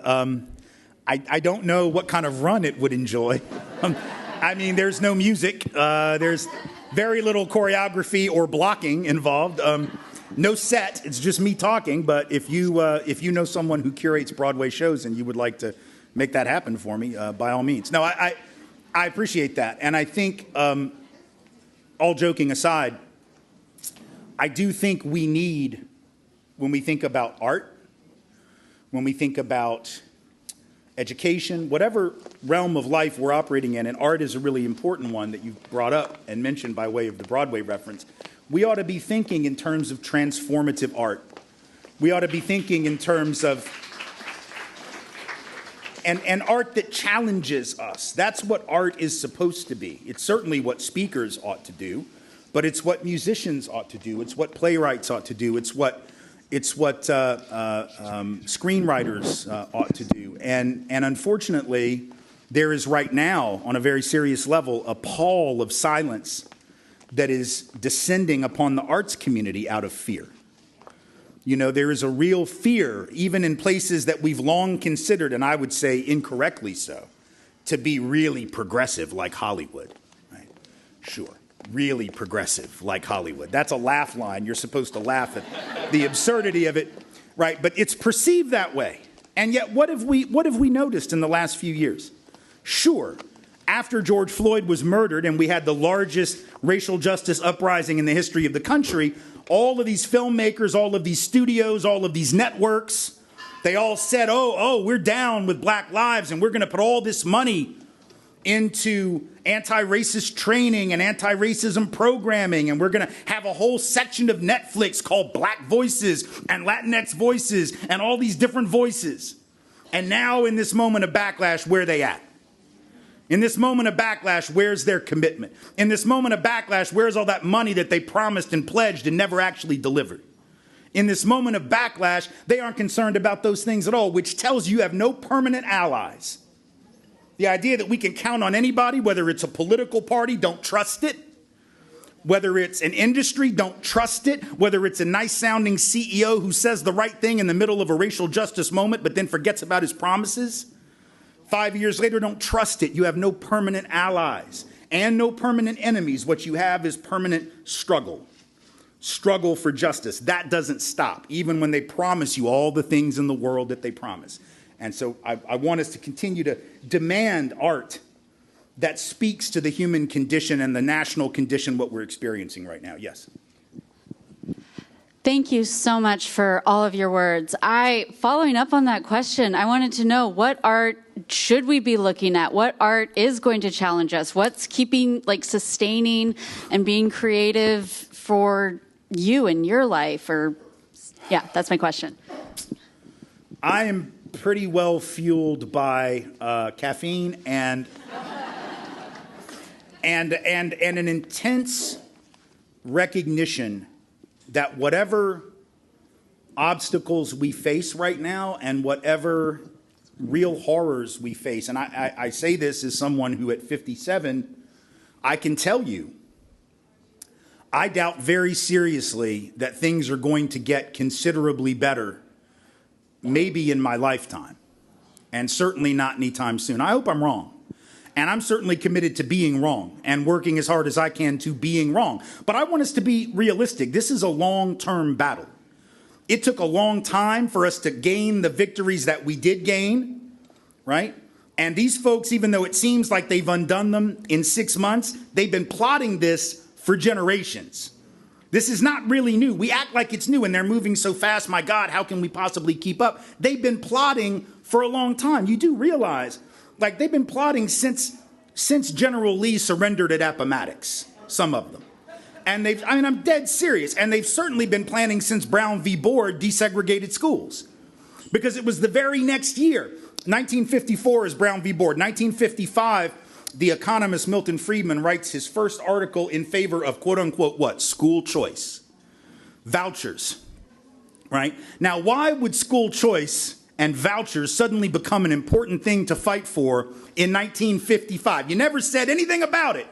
In 1953, in 1951, in 1947, nobody came up with that idea. And then suddenly in 1955, my goodness, we should let parents choose where their children go to school. Well, what happened in the intervening period? Brown v. Board, the whole point of the voucher program idea, the whole point of so-called school choice was to allow folks to opt out of having their children in rooms with black and brown people. That was the origin of the entire thing. The fact that it took them roughly 70 years to bring it to fruition doesn't change its roots. And so what we have to do is study history. What we have to do is look at I'm serious, go back and look at the history of Reconstruction and the overthrow of Reconstruction. Go back and study what was done to overthrow the first attempt at multiracial democracy and what was done to rebel against those who were overthrowing that democracy, because that's what gave us the great civil rights movement. Those are the lessons we need to learn. They want us not to learn history, which is why we have to study it. And I know people think sometimes, God, but that's studying, that's not doing. Let me explain. If we try to do without a concrete understanding of how we got into the position that we are in, we will fail. If we do not understand our history at least as well as they understand it, and they have studied it very closely, they may sound ignorant when they talk about history, but they know full well what they're doing, because they have studied it enough to know the pressure points. They have studied it enough to know that when you scapegoat marginalized communities for problems that they didn't create, there will always be a market for that. There will always be people who will look to pawn off their pain on somebody else and suggest that it was their fault. You took my job. You took my kid's slot in college. You took from me. You are the reason that my taxes are too high. You are the reason that I cannot find a neighborhood to live in where there isn't crime. You are the problem. That is as old as this country. It is really the first playbook in the playbook of American politics, right? Going back to the colonial period, rich white people telling not rich white people that their enemies are black and brown. That is the oldest play in the book. And this guy, who's now the president, we know he doesn't read. He just opened the playbook, saw the first play, was like, yeah, let's run that one. That one works. And that's the one that they keep on running. So we have to study that history. We have to understand and take inspiration from those who stood up against this before, and that will give us some guideposts and a path to follow in this present moment. Yes? Lester Holt, he was the NBC anchored Afro-American man at 5:30. What happened to him? Was it Donald Trump? I don't like to watch 5:30 nightly news no more. I'm not sure. Honestly, I don't know. He was really good. I don't really know what happened with Lester Holt when he left. I think he was at NBC, right? Yes, I think that was where he was. NBC. Yeah, he was the anchor. He was the night anchor. I'm not sure. I mean, he left, as I recall, maybe in the first Trump administration. I think. I don't really recall for sure. I do know that what we have seen with many of these corporate media conglomerates, and I don't know that Holt was a victim of exactly the same thing, but it wouldn't surprise me. We certainly saw it with Joy Reid, right? We've seen it with Tiffany Cross. We've seen it with Joy Reid. We've seen it with people at MSNBC. We've seen it. We saw it with Melissa Harris Perry before that. We've seen it with a number of black anchors, particularly black women, who have had not necessarily anchor gigs, but their own programs and quite a bit of following. We saw it with Don Lemon at CNN, right? Essentially being let go under pretty sketchy circumstances and questionable decisions, even when their ratings were high or certainly higher than some of their white compatriots. And so I do think it is worth asking why these media conglomerates, with all of their money and all of their power, are nonetheless so willing to sell out their talent in order to appease the king, in order to placate an administration that they fear, and not without reason, might sue them. I mean, this has actually happened. We have an administration that has sued media outlets for interviews they didn't like, right? There's no standing or ground for this lawsuit. If any of these media companies had actually gone to court, they would have won. But they decided that it was easier to fold, in some cases because they were working on mergers, you understand, because big business is still what rules the day. They're working on mergers, and if you're trying to merge your media companies, you got to have what? You got to have the FCC's got to sign off on it, right? So if you're trying to do a merger and the FCC might not approve your merger unless you make a deal with the president, it's a shakedown. This is mob behavior. This is Tony Soprano behavior is what this is. Right? This is someone who was shaking folks down. Like, it's like he's sitting there saying, nice little network you got there. It'd be a shame if you lost it. Right? Because he's willing. That's where we are. Like, this is why it's so important to support independent media. Because corporate media, that's what they're going to give you every time. Understand something. All these folks are in business for is business. They don't give a damn about black folk unless there's money to be made. They don't give a damn about brown folk unless there's money to be made. They don't give a damn about women as women unless there's money to be made. LGBTQ folk, they don't care unless there is money to be made. They will sell everybody out. The only way that we can sustain truth in news broadcasting and journalism is to be willing to move into this very new sort of space that we're all inhabiting, where folks are doing their own content creation.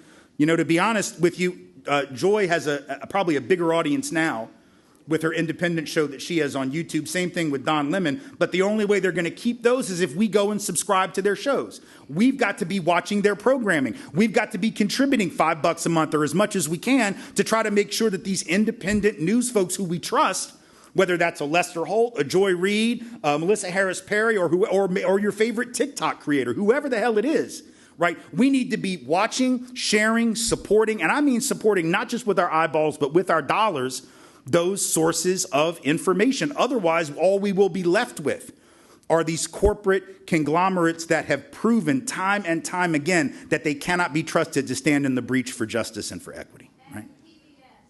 And PBS, which is under assault, consistently under assault, being threatened, having its funding taken. And so if PBS is going to survive, or if NPR and PBS are going to survive, that's only going to be because of the actions of subscribers. It's not going to be, not going to be able to rely on government funding for sure. And one might say we never should have, because it was always vulnerable. Okay, so here we are. Here we are in this moment. We have to do mutual support. We have to be prepared to put our money into the projects that we care about, because all the stuff that we got used to before, And I'm talking, this is the same thing with nonprofit organizations. They're under attack right now. They got foundations that, if you ever worked at a nonprofit, you know that a lot of the money comes from foundation grants, 3 to 5 year grant cycles, and you get renewed if you're lucky, right? But the foundations are under attack. There's a rumor that any day or any week now, this has been rumored for a couple of months by people who are on the inside and know of which they speak, that there was going to be an executive order issued any day that was going to essentially threaten funders if they continued to give money that promoted DEIA concepts, right? Now imagine what happens if that comes down, even without that executive order. It hasn't come down yet, but even if that executive order were to come, even in the absence of it, you have foundations that are telling the organizations that they fund that they need to reword the grant. That you can't mention equity, you can't mention inclusion, you certainly can't mention anti-racism. So we got funders that are going to be cutting back, which means we're going to have to start supporting those nonprofits that we've been sort of enjoying their content. We've been reading their websites, we've been going to their social media, we pass it along, we share it, but we're going to have to figure out a way to budget this into our lives if we want those organizations to survive. It's going to require a rethink of how we consume information, just like it's going to require a rethink about the larger media ecosphere in which we all operate, right? Other questions? We got about 10 minutes, if you got some more. Yeah. So I have more of a statement, and I really just want to say this because I know as a Black person and for other Black and brown people in this room that there is an exhaustion that comes with trying to explain everything that you just said so eloquently. And I really want people to take heed to that, where we are in certain spaces where we constantly have to provide that education for people to understand why we are where we are. Thankfully, I haven't had to do that in this district, right? I've worked in a lot of places, but the microaggressions and the things that I've experienced, I don't experience here. But what I want to say is that what happens is when someone that does not look like us can stand up and with such conviction and talk about the things that this country has put on us in relation to where we are going and where we need to be, that's almost everything to me. It doesn't put the responsibility on us where it normally has been. So I want to thank you for being up here. I want to thank you for everything that you said, the numbers, the statistics. I want to thank you for bringing up the African American Museum of History. I went there in college, and what he said is exactly what happened to me. I cried for hours after going to that museum, but afterwards I felt like, wow, I got work to do. There's something for me to do. There's something for me to be. There's somewhere I need to go. So if you are wondering where you need to start so you can find that compassion, so you can show up for the population, start there. Yeah, thank you.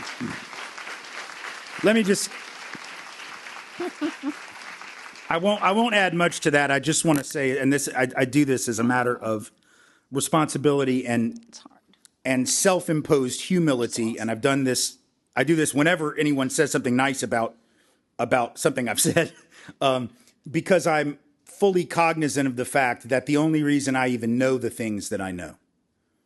I mean, partly I'm observant, sure, but it's in large part because I had the mentorship of Black folks and brown folk in my life. Good. I'm talking from preschool. I went to Tennessee State University for preschool, which is a historically Black college in Nashville. I was one of only 3 kids in the early childhood ed class who weren't Black. Most of the women that ran that program were Black women. So I learned to respect the authority and the wisdom of Black women when I was 3.5, 4 years old. That's excellent. And that is very rare. And that is only because my mother had the foresight to enroll me there. And she only did that. She did it, number one, because it was a hell of a good preschool. Number two, she did it because she wanted me to experience what being not the dominant majority was like, because I was going to be in fully integrated schools that were going to be about 50-50 roughly. And she also did it to piss off her parents. But whatever, it's fine. It's fine. It all worked out for the best, right?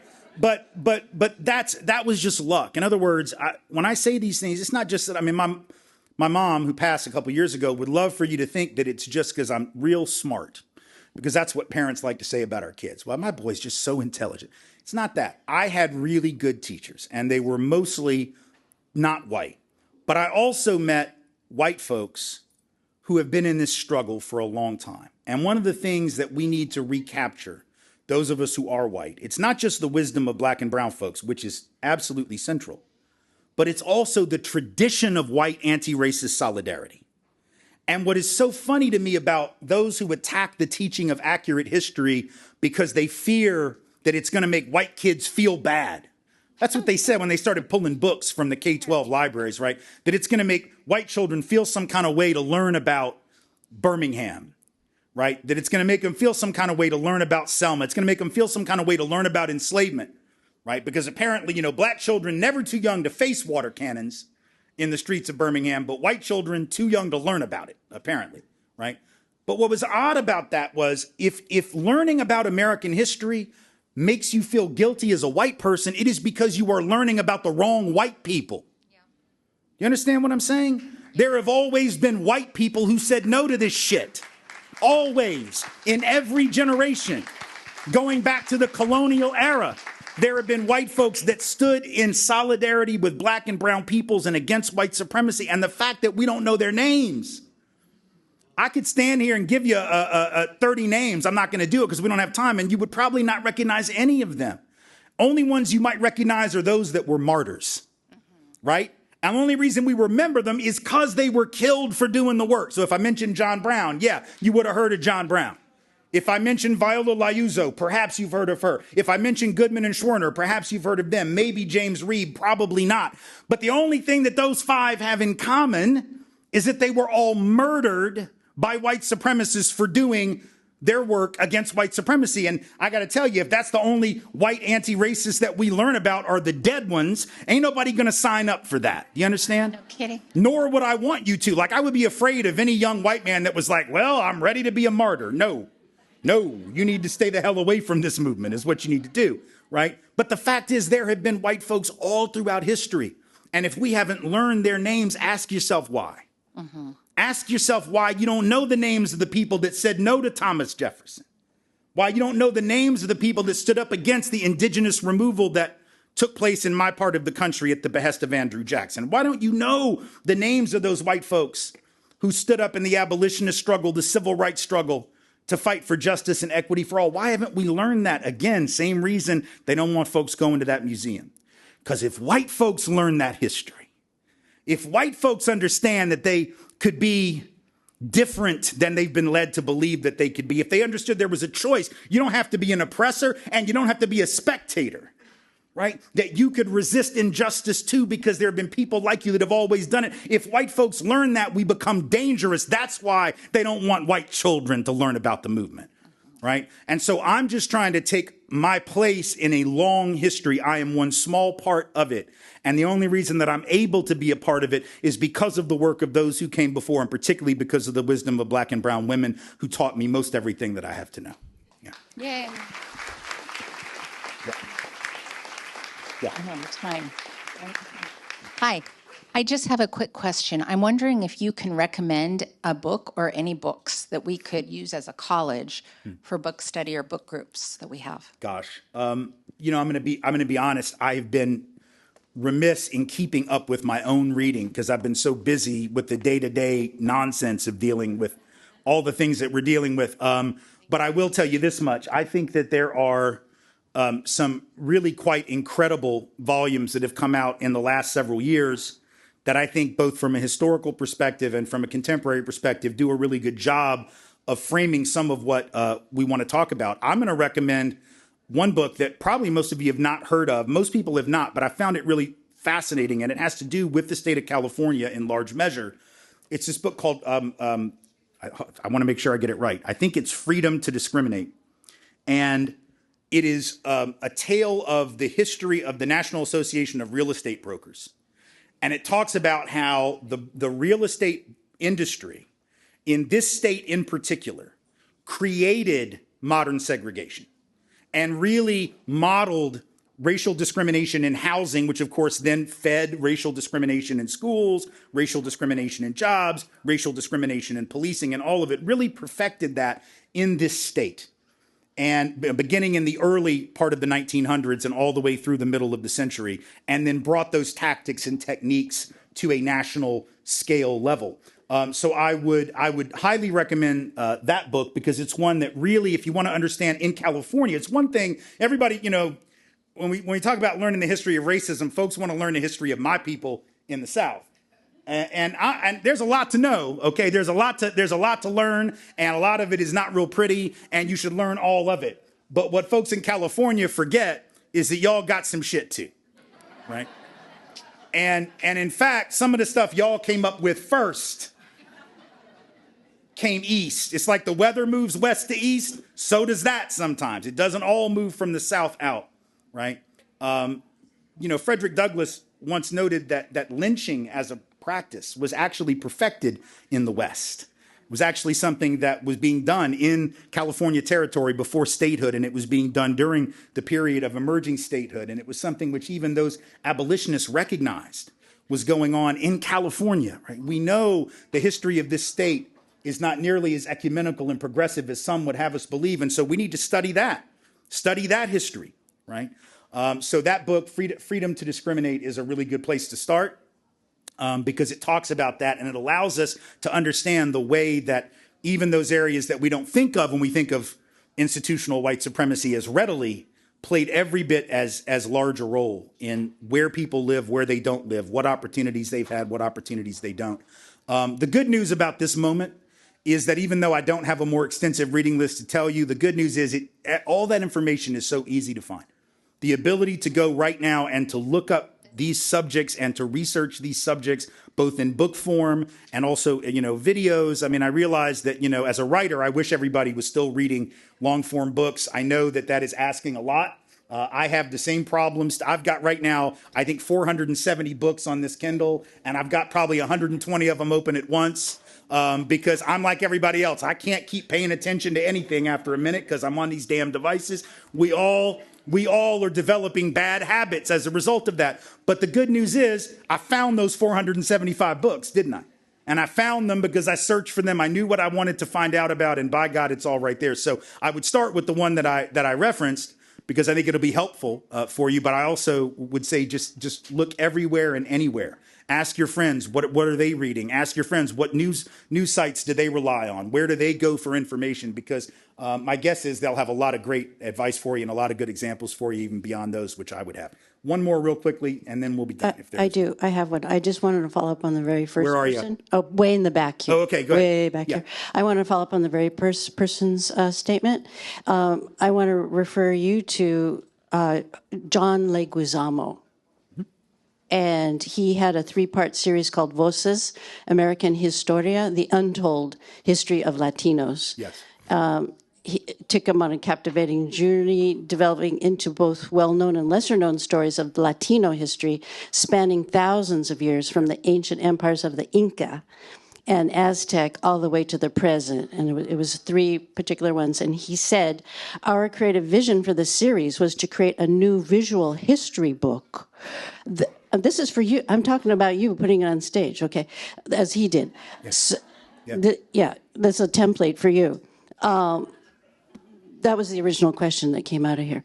Our creative vision for the series was to create a new visual history book that more accurately represents the incredible contributions of Latino people. So here you have to fill in the blank, the horrible white supremacy, the horrible contributions, going back hundreds and thousands of years, not just to the birth and success of the United States, but also to many of the technological and scientific advancements from the ancient empires that are still pillars. So you could work some of that in.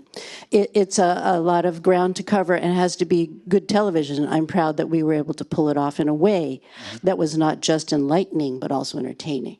So I offer you that. No, I would heavily recommend that people check out Leguizamo's series. It's a brilliant series, a much needed corrective to the history that we typically don't learn. And it's the kind of thing which is going to be increasingly contraband knowledge. And so it's important that we aggregate all of this contraband knowledge while we still can, because there will be folks that will be afraid to put on a program like that will be afraid to give Leguizamo, for instance, a one-person show. He's done one-person shows many times where he talks about these subjects. Our stage is going to continue to give him those opportunities. Our networks are going to continue to show those programs, only if we demand that. Only if we insist upon a retelling, a different telling of our story that includes all of us. And so I would certainly recommend checking that out, as well as all the other wonderful things that I'm sure you're already reading. Share those with people. If you come across information that you think is valuable, put that out amongst your peers, amongst your colleagues, amongst your family. At this point, we really can't be afraid to open our mouths and let people know what we know, and open our mouths and let people know what we feel and how we're feeling. I was very touched by the presentation on the part of the counseling folks that are doing this incredible mental and emotional health work here. And I was touched by it on two levels, right? Number one, because I am someone who struggles with mental and emotional health, and I am in therapy, and my therapist tells me I should tell everyone that because it's therapeutic. So there you go. I'm missing group. I am missing group this week to be with you. So this is my therapy right now. It's okay. I mean, they understand, but it touched me because I know what it is to struggle with those things, and I cannot even imagine what it is like to struggle with all the vagaries of life that we all deal with, because everybody's got stuff, right? Everybody has challenges that you don't know anything about.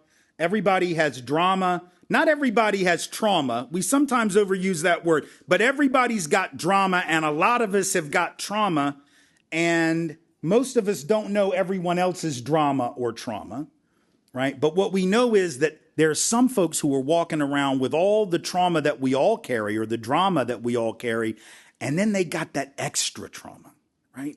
They have that extra trauma of racialized domination and subordination. They have that extra trauma of misogyny and rape culture. They have that extra trauma of straight supremacy and transphobia. They have that extra trauma of ableism. They have that extra trauma that comes from being marginalized. And so it was touching to be in a space where people are willing to say that, you know what, there are people here who are hurting, and we have an obligation to them, both in general, but also specifically to address the kinds of issues that they are confronting. It isn't enough to have a one-size-fits-all kind of response to that.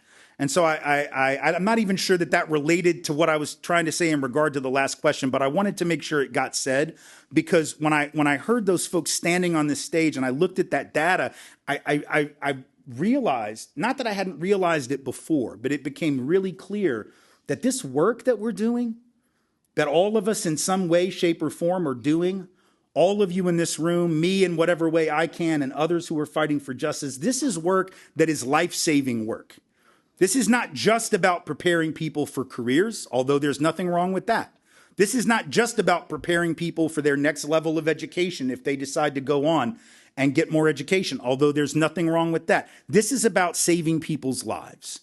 This is about their health. This is about their life, their ability to be happy and healthy and whole on this planet and in this culture. We have an obligation to do that, and we have an obligation to do it boldly. That's what relates it to what I was saying. See, it's like jazz. It's like jazz. I'm over here, and then I'm like, I'll get back around. You just got to give me a second. You have to say it boldly, which means you share what you know. You share what you feel. You don't hold it in. Just like we need folks that are struggling emotionally and mentally not to hold things in and to have people to talk to, we also have to let off steam.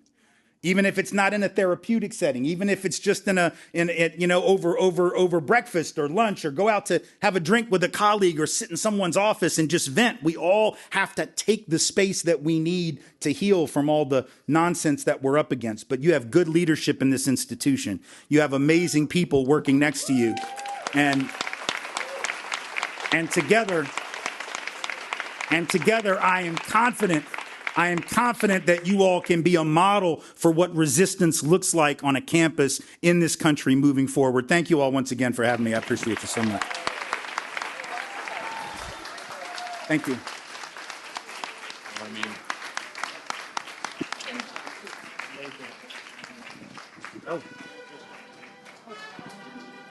Hold on one moment back there. Hold on one moment.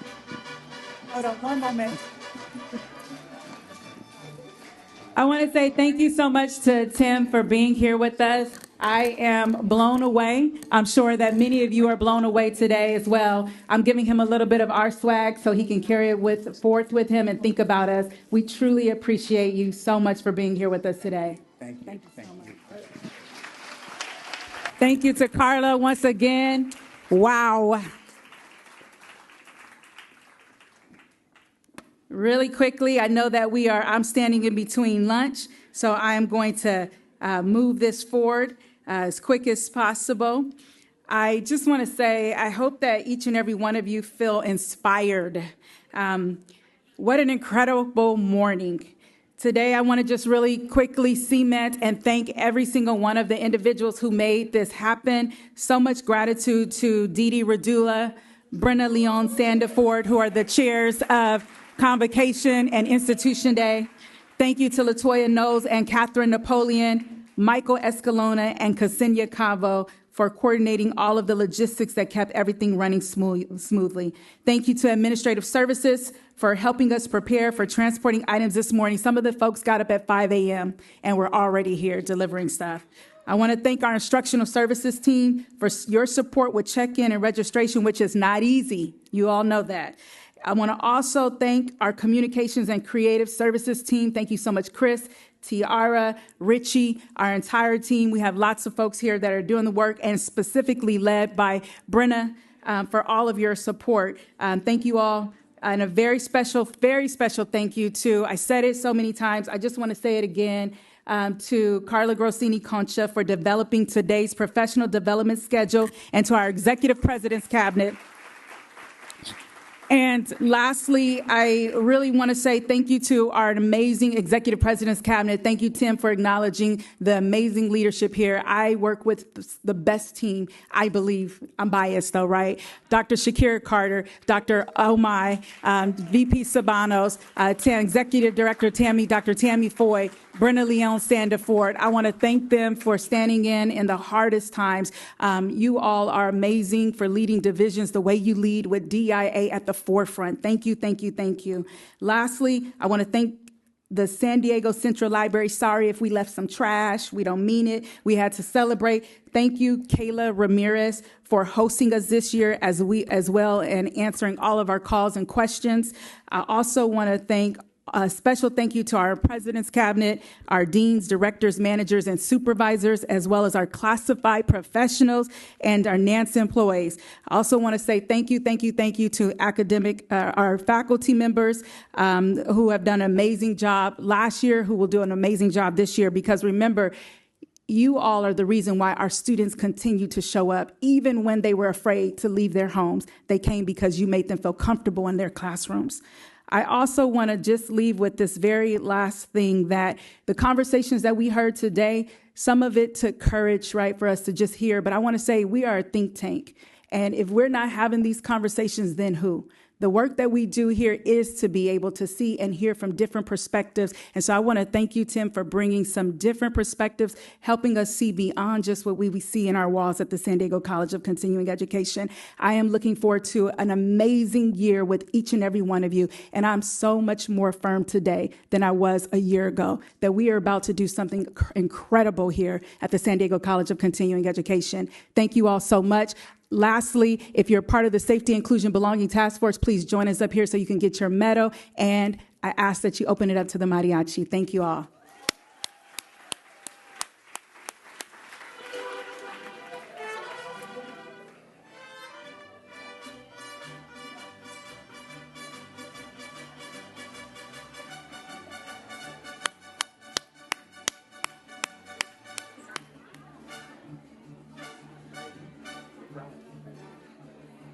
Perfect. Here. Thank you. Ah! Did I not get out? I think it's good. But you know.